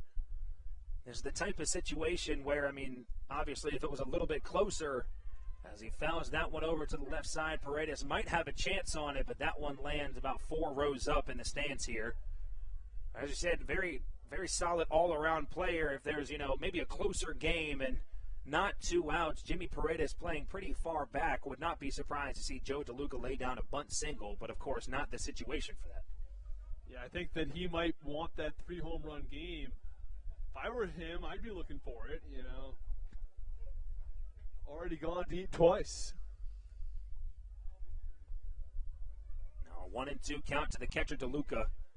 That one low and away in the dirt. The count runs even at 2 balls and 2 strikes. Here in this series, McAdams, how about this? 6 for 10 with 4 home runs and 10 RBIs. Ew. That's the only thing you can say with that stat line.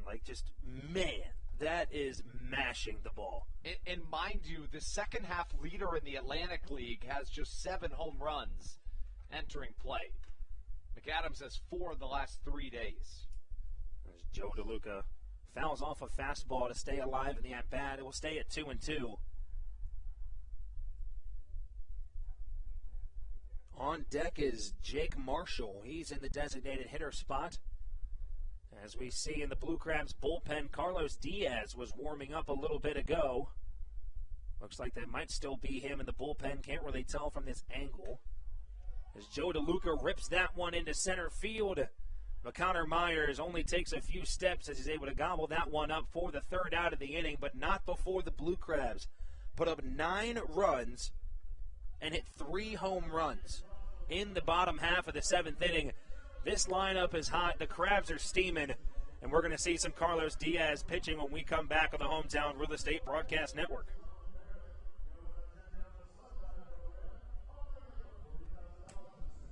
This is Josh McAdams, and you're listening to the Hometown Real Estate Broadcast Network. American Radiology is the clear choice for all of your medical imaging needs. With locations in Charles and Calvert counties, they offer a full range of imaging services. Some of their latest innovations included 3D mammography and wide-open MRIs for our claustrophobic patients. For your convenience, they even offer extended weekday hours and Saturdays. For more information or to schedule an appointment, visit their website at AmericanRadiology.com. When you're in the market to buy or sell a home, call Tony McClure of Century 21 New Millennium and his Grand Slam team, the realtor of the Southern Maryland Blue Crabs since our first season in 2008. Tony and his team of preferred partners includes Tim Murphy of CNF Mortgage and Steve Scott of the Scott Law Group. Together, they will ensure that your real estate needs are nothing short of a grand slam. The quality service you will receive is Hall of Fame worthy. Put Tony's 41-plus years of experience to work for you. Call or text Tony today at 301-928-1280 for your personal Grand Slam experience. Go Blue Crabs.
This is Matt Latos, and you're listening to the Hometown Real Estate Broadcast Network. Well, Matt Latos welcomes us into this top of the eighth inning. I don't think we'll be seeing him tonight. I don't think so. Never know. I don't think so. No need for a save situation as Carlos Diaz comes onto the mound. First pitch issued to Jimmy Paredes in there for strike number one. 18-2 Blue Crabs here in this top of the eighth inning. Paredes swings, misses, and the count now 0-2.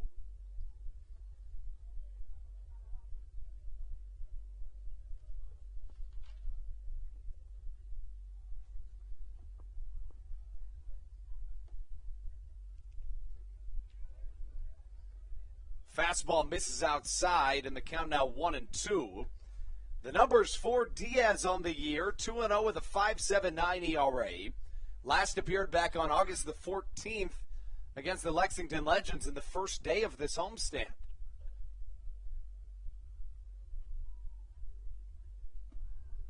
Fastball low, the count evens at 2s. You know, for a while, before Severio came here with the Blue Crabs, Carlos Diaz was the lone lefty in the entire pitching staff for this Blue Crabs team. And he was able to come into these games and kind of throw off the opposing batters because they aren't really expecting to see that lefty, of course. But as you said, he's coming in now and he's red hot. Yeah, you're exactly right. As a strike number 3 crosses, swing and a miss to Jimmy Paredes, out number 1 recorded. You know, Steve, at the start of the year, Diaz arguably was the top option, or one of the top options, I should say, in the bullpen. Mm-hmm. It's really always been Briseño and then Latos and then everybody else, right? But Diaz could be considered that third option for a time. Certainly Geeky now could have the argument. But, you know, he's a guy that's proven, a veteran, a lot of time in the San Francisco Giants organization. An awkward swing on a fastball as Edwin Espinal finds himself in an 0-2 hole.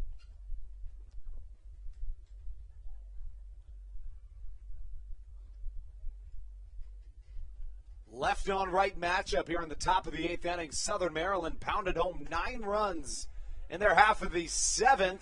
Strike 3 called. Back-to-back Ks for Carlos Diaz, who's riding here early.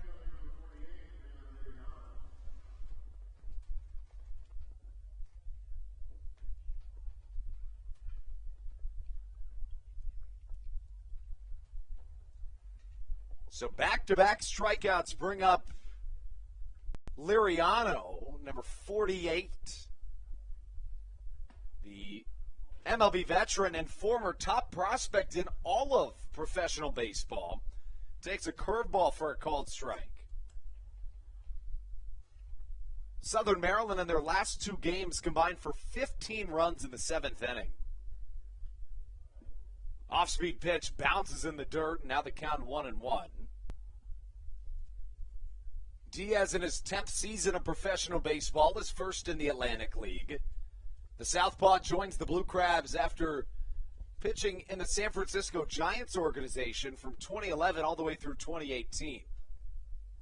Fastball outside 2-1, and You know, we were talking to Josh McAdams last night, and he said Daryl Thompson has a saying, whenever there's 2 quick outs to start an inning, just be careful, because that's generally a sign of bad things to come. The count 2-1, I don't think that's necessarily the case right now, but just an interesting sentiment I wanted to share. You know, I mean, it kind of makes sense. 2-1 outside, the count 3 balls and a strike. You know, it goes back to the saying that's like, you know, all good things must come to an end. It just kind of goes back to that where, you know, 2 quick outs, things are going a little bit too well for us right now. I mean, let's just wait and see what happens. Right, and generally in a situation like that, a batter's going to be much more patient at the plate, right, because they want to at least make the pitcher work a little bit in the inning. And in addition to that, the pitcher's probably so on top of the world in that circumstance, they might forget the basics as the count goes to 3-2. The payoff pitch on its way from the southpaw. No bad ending to this inning. Striking out the side is Carlos Diaz, all of them swinging against the 3-4-5 of this West Virginia order. A very quick top of the 8th brings us into the bottom half when we return on the Hometown Real Estate Broadcast Network.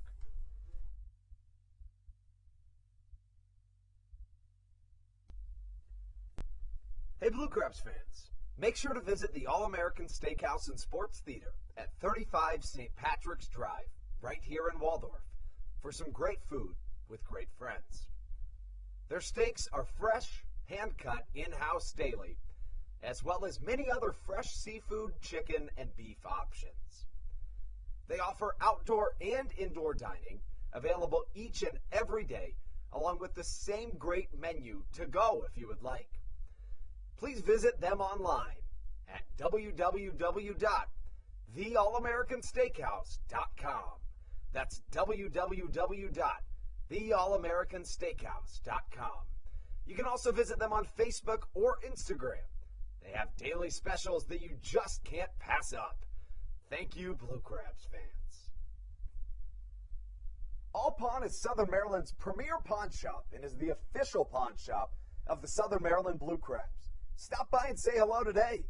They've been a part of the Southern Maryland community for 18 years. If you need some cash to hold you over, or if you're just doing some spring cleaning and want to clear some stuff out, please bring it by All Pawn and let them make you an offer. If you have broken jewelry or some that you just don't want anymore, please bring it by and they'll pay you more than anyone in the Tri-County area. They're located on 301 in White Plains, just south of DeMar Road. Go Blue Crabs!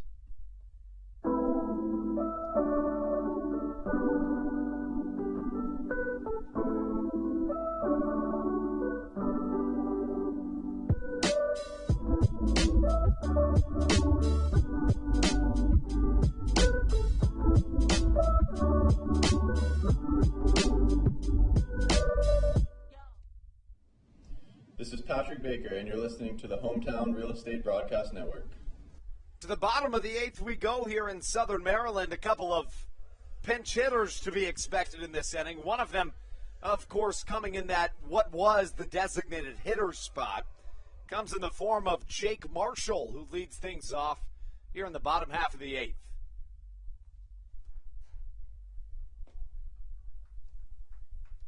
First pitch, Marshall sees, misses outside, and the count 1-0. The Blue Cheeses, I should say, up 18-2 after a 9-run bottom of the 7th. Marshall looking to keep things going. Line shot down the left field line. That'll be extra bases. He'll get into second base standing as the ball rattles in that left field corner. A leadoff double from a Southern Maryland team that is not ready to have their hit parade come to an end. And what a showing from Jake Marshall in the pinch hit situation. You know, he normally comes in as a pinch hitter. He has a handful of starts this season. That might have been one of the hardest balls he's hit all year, and good for him to be able to just come in and produce at the plate. You know, he's a .258 hitter on the year. Entering play today, his slugging percentage, .258, meaning that right there is his first extra base hit of the season. And that brings up Michael Baca, who's 2 for 4 with a pair of singles. Each of those singles coming in his last 2 plate appearances. First pitch misses high. 1-0 the count to the Blue Crab shortstop. His .447 on base percentage in the second half is 7th best in the Atlantic League. Generally struggles a little bit at home. The average on the season entering play today at 280, but at home, just a 230 clip.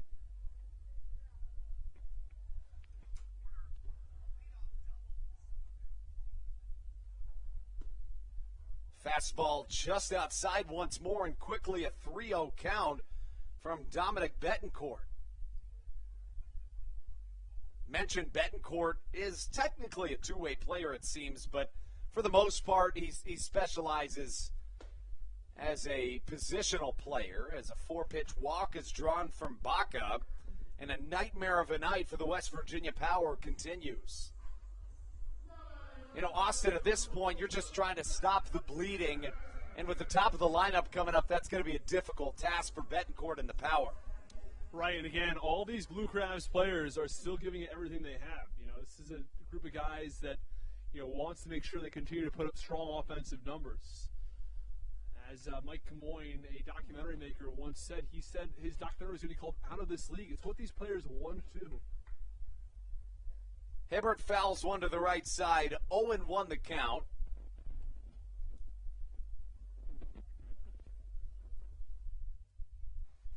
As Matt Hibbert's evening continues, he's got a hit tonight, also reached once on a walk. Lofts one to the right side, it's foul, the count 0-2. Now, Steve, if you remember, all the way back in the first inning, to lead things off offensively, Hibbert arguably was robbed on a home run that could have been. Yeah, no, I remember it clearly, and I immediately, off the bat, I thought to myself, there he goes again, because Matt Hibbert's done that before already in this last homestand.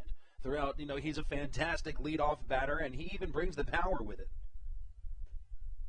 The Power have struggled tonight, however, an 18-2 Blue Crabs lead. Now, Southern Maryland gave up a lead in the series opener in this one.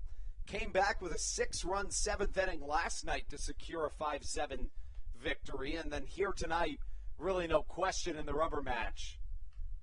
As Hibbert fouls one into the Roy Rogers backstop padding. This game was tied at 2 after 2. The Blue Crabs scored 2 in the second inning on a Josh McAdams homer. Southern Maryland was up 5-2 going into the 5th, but then in inning number 5, the Blue Crabs played at 4, and then a whopping 9 in the 7th inning, tied for their 4th most in an inning this season. Could be 2 as Hibbert grounds to the left side. 6-4-3. It's finished off at first as Espinal keeps his foot on the bag in a much-needed double play ball for Dominic Betancourt and this West Virginia Power team. Yeah, that's exactly what you want if you're the West Virginia Power. You just want, you know, this two-way player to come in this situation and just do whatever he can to try to stop the bleeding, as you said earlier, and that did a great job by making sure Matt Hibbert grounds into a double play. That brings up the ever-present threat of Ruby Silva.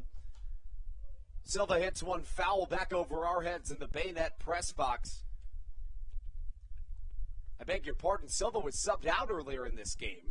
It's Ruby Silva it's Kent Blackstone that's at the plate. Blackstone had a RBI single in his first pinch hit opportunity, stays in the game at second base, and now the pitch from Betancourt and misses down low as the count evens at a ball and a strike here with 2 away in the bottom of the 8th. 18-2 your score here on the Hometown Real Estate Broadcast Network. Standing at third is Jake Marshall. Blackstone will try to drive him in. Off speed, swung on and missed on the outer half, and now 1-2 the count.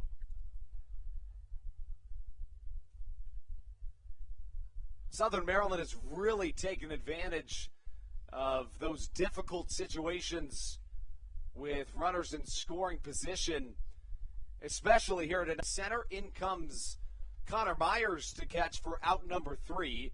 Southern Maryland looked like they might be plating more runs. Instead, in what is by all accounts most likely their last offensive opportunity, they go down without a run, and an 18-2 Blue Crabs lead brings us into the ninth on the Hometown Real Estate Broadcast Network.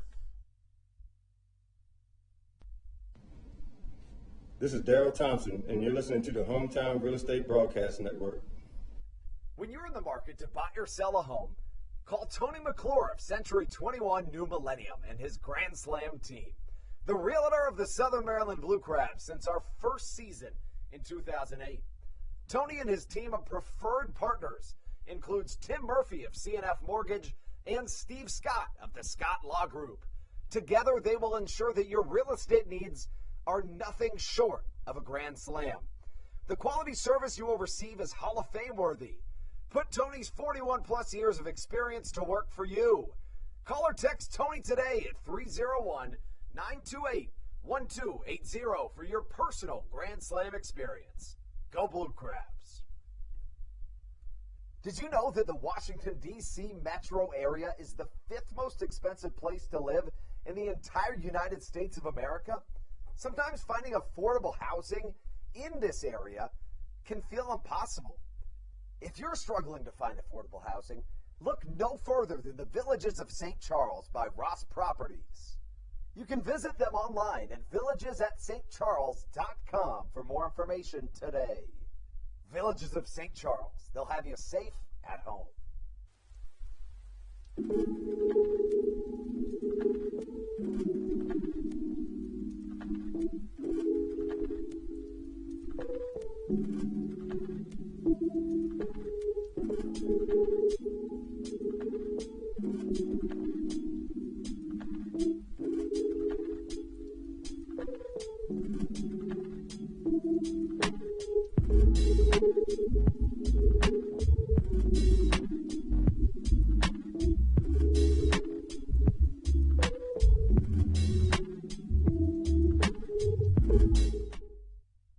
This is Joe DeLuca, and you're listening to the Hometown Real Estate Broadcast Network. For the top of the ninth, Cody Strayer comes into the game. Now, Strayer, while picked up by the Blue Crabs on July the 19th, has been really good for Southern Maryland. On the year, in 8 appearances, he's allowed 4 earned runs in 14 innings. But I'll tell you, Steve, we remember 2 of those runs came in a weird situation. He pitched just 1 out one night with runners on first and second and was pulled. Both of those runs would come around to score. So realistically, you could argue he should probably be in 13 innings having allowed just 2 earned runs. So he's a guy that's been really impressive since joining Southern Maryland. The right-hander throws high 80s, generally comes from that about a quarter arm angle, nearly a submariner, and every once in a while he'll come over top. There he's basically straightaway sidearm, and that pitch misses the zone for ball number 1 to Dominic Betancourt. We talked about this a little bit in the past. The idea about runner, when you leave a runner on, should it not count for a full run against your ERA? We talked about this in a recent broadcast. Steve, what do you think? Repeat it again. So you said if you leave a runner let's on. say you allow a double, you get 2 outs, you allow a double, and that runner comes around to score when the new pitcher comes in. I think it should count for like a half a run. No, I can agree with that, I think, because obviously, I mean, you're the reason he got on base, but you aren't the reason he came around to score. So I get where you're coming from. I think I can agree with that. I was sort of the opinion, it's a quarter of a run for each base. If you leave a runner on first, he comes around to score, you get a quarter of a run in your ERA. The guy who allows him gets 3/4 of a run on his ERA, because he came 3/4 of the way around. The only issue I see with it is the number of outs. Leaving a runner on second with 2 outs is different than leaving a runner on second with no outs. That's true. That's one of those things where it's like it's a rule change that would take a lot of effort to get into effect. Fastball swung on and missed, strike number 3, and we mentioned, Strayer's a guy that's been really good since joining this Southern Maryland team, who has a plethora of arms that Stan Clyburn and Daryl Thompson have to feel comfortable turning to. But with that being said, while Strayer's been really good, he hasn't been used all that much because there's just so many other arms in front of him. Yeah, of course, the Blue Crabs have Andres Briseño and Matt Latos, those 8th and 9th inning guys. And there's no question about who's coming in when it comes to the 8th and 9th innings. So it just leaves limited opportunities for some of those other really, really good arms in the bullpen, like Strayer. You know, in addition to that, especially for a guy like Stan Clyburn and Darryl Thompson that are big fans of leaving their pitchers in pretty deep into ball games, you know, that can be seen by Thompson himself or really the pitching staff as a whole. So the bullpen opportunities, again, hard to come by as a ground out to the second baseman is recorded off the bat of Francisco Arcia, bringing up the final hope for the West Virginia Power in this contest in the form of Connor Kopak. And the Atlantic League, of course, trying to create more pitchers or trying to induce teams to keep them in, keep starting pitchers in the game for a little longer. Of course, with the new double hook rule that requires the designated hitter to come out of the game once the pitcher, the starting pitcher that is, exits the game. Fastball swing and a miss, and Strayer looking good here in the 9th. An 18-2 Blue Crabs lead, 2 away with Connor Kopak at the plate. Right-on-right matchup. Strayer, number 19, gets a ground ball to the left side. This should be it. A scoop by Crosby made, and that's how we can put a pin on an 11-game homestand. Southern Maryland has now won 9 of their last 12, the hottest team in the Atlantic League. Steve, you know, we've said it before, we'll say it again. There are people out there that are saying the Crabs are not hot, and I'm here to tell you, those people are simply wrong. I just want to say, to those that are out there saying that the Crabs are not hot, you're just wrong. They're just wrong, Austin. Plain wrong. Would you agree, Austin? I had a tough time hearing you guys. It's loud out here. That's fair. That's a good point. You know, what Andrew said was some people are saying that the Crabs aren't hot, and me and Andrew would like to, defunct any of those statements and just say they are wrong. It's true. I mean, no, you're exactly right. They are. Those people are absolutely incorrect. This is a Blue Crabs team that is now playing very, very well. Even though they've only won 3 of their last 6, they've now won 9 out of 12, and this is a team that looks for real here in the second half. And with this lineup, I mean, of course, there are questions about players getting picked up and a bunch of other questions about some of these guys' future, but if this team stays together for the next 2 months, this batting order is one of the top batting orders in the Atlantic League, if not better. I mean, this is probably close to a AAA caliber batting order, if not better. Yeah, I would agree. Southern Maryland with the win advances to 10-8 on the year, 41-30. In the second half, 41-37 on the year. The Power with their loss dropped to 11-9 in the second half, 33-44 on the season. Southern Maryland wins this one 18-2. And before we get into the rest of the postgame show, guys, it, as always, is a pleasure broadcasting with either one of you, but to have both of you on here has been, honestly, and I mean this with all my heart, has been really, really special for me. So I appreciate everything that, that both of you guys do and have done, and wish nothing but the best for you in the future. And I doubt that I will not be joined by either one of you on a broadcast in the near future. Well, Andrew, it's been an absolute pleasure. I came here in 2019. I was here for 2-3 months and had the pleasure of calling Blue Crabs games with you then. And I enjoyed it so much that I came back here for a week to continue to call games with you and meet the rest of this intern crew here with the Blue Crabs. I love my experience here so much. And it's been an absolute blast here calling games with you this week. I can't say anything else that Austin didn't already say. I wouldn't have wanted a better person to sit at a desk 5 feet away from for upwards of 12 hours a day throughout the season. When we're here for these homestands, some people don't know, we're here at 10 a.m. and we leave when the game's over. Sometimes those are 13, 14-hour days, and I don't think there's anybody else I'd want to do it with. And Austin, it was just a pleasure adding you to the mix as well. I wish I was able to have 2019 with you as well. But as I was saying, man, I couldn't have asked for a better 2 guys to share my last game with. I couldn't have asked for a better game. I'm going to go on record and say that Joe DeLuca and Josh McAdams knew that it was our last games here, and they were like, okay, let's give these interns a show. Yeah. Right. DeLuca and McAdams were fantastic. They combined to go 5 for 8 with 4 home runs and 10 RBIs. McAdams now has 4 homers in his last 3 games played. Southern Maryland's won 9 of 12, and the Blue Crabs are absolutely steaming hot. An 18-2 victory on the backs of an incredibly powerful Southern Maryland lineup that has been unbelievably impressive. The win goes to Misael Severio, his first of the season, now 1-4 after 5 innings of 2-run baseball.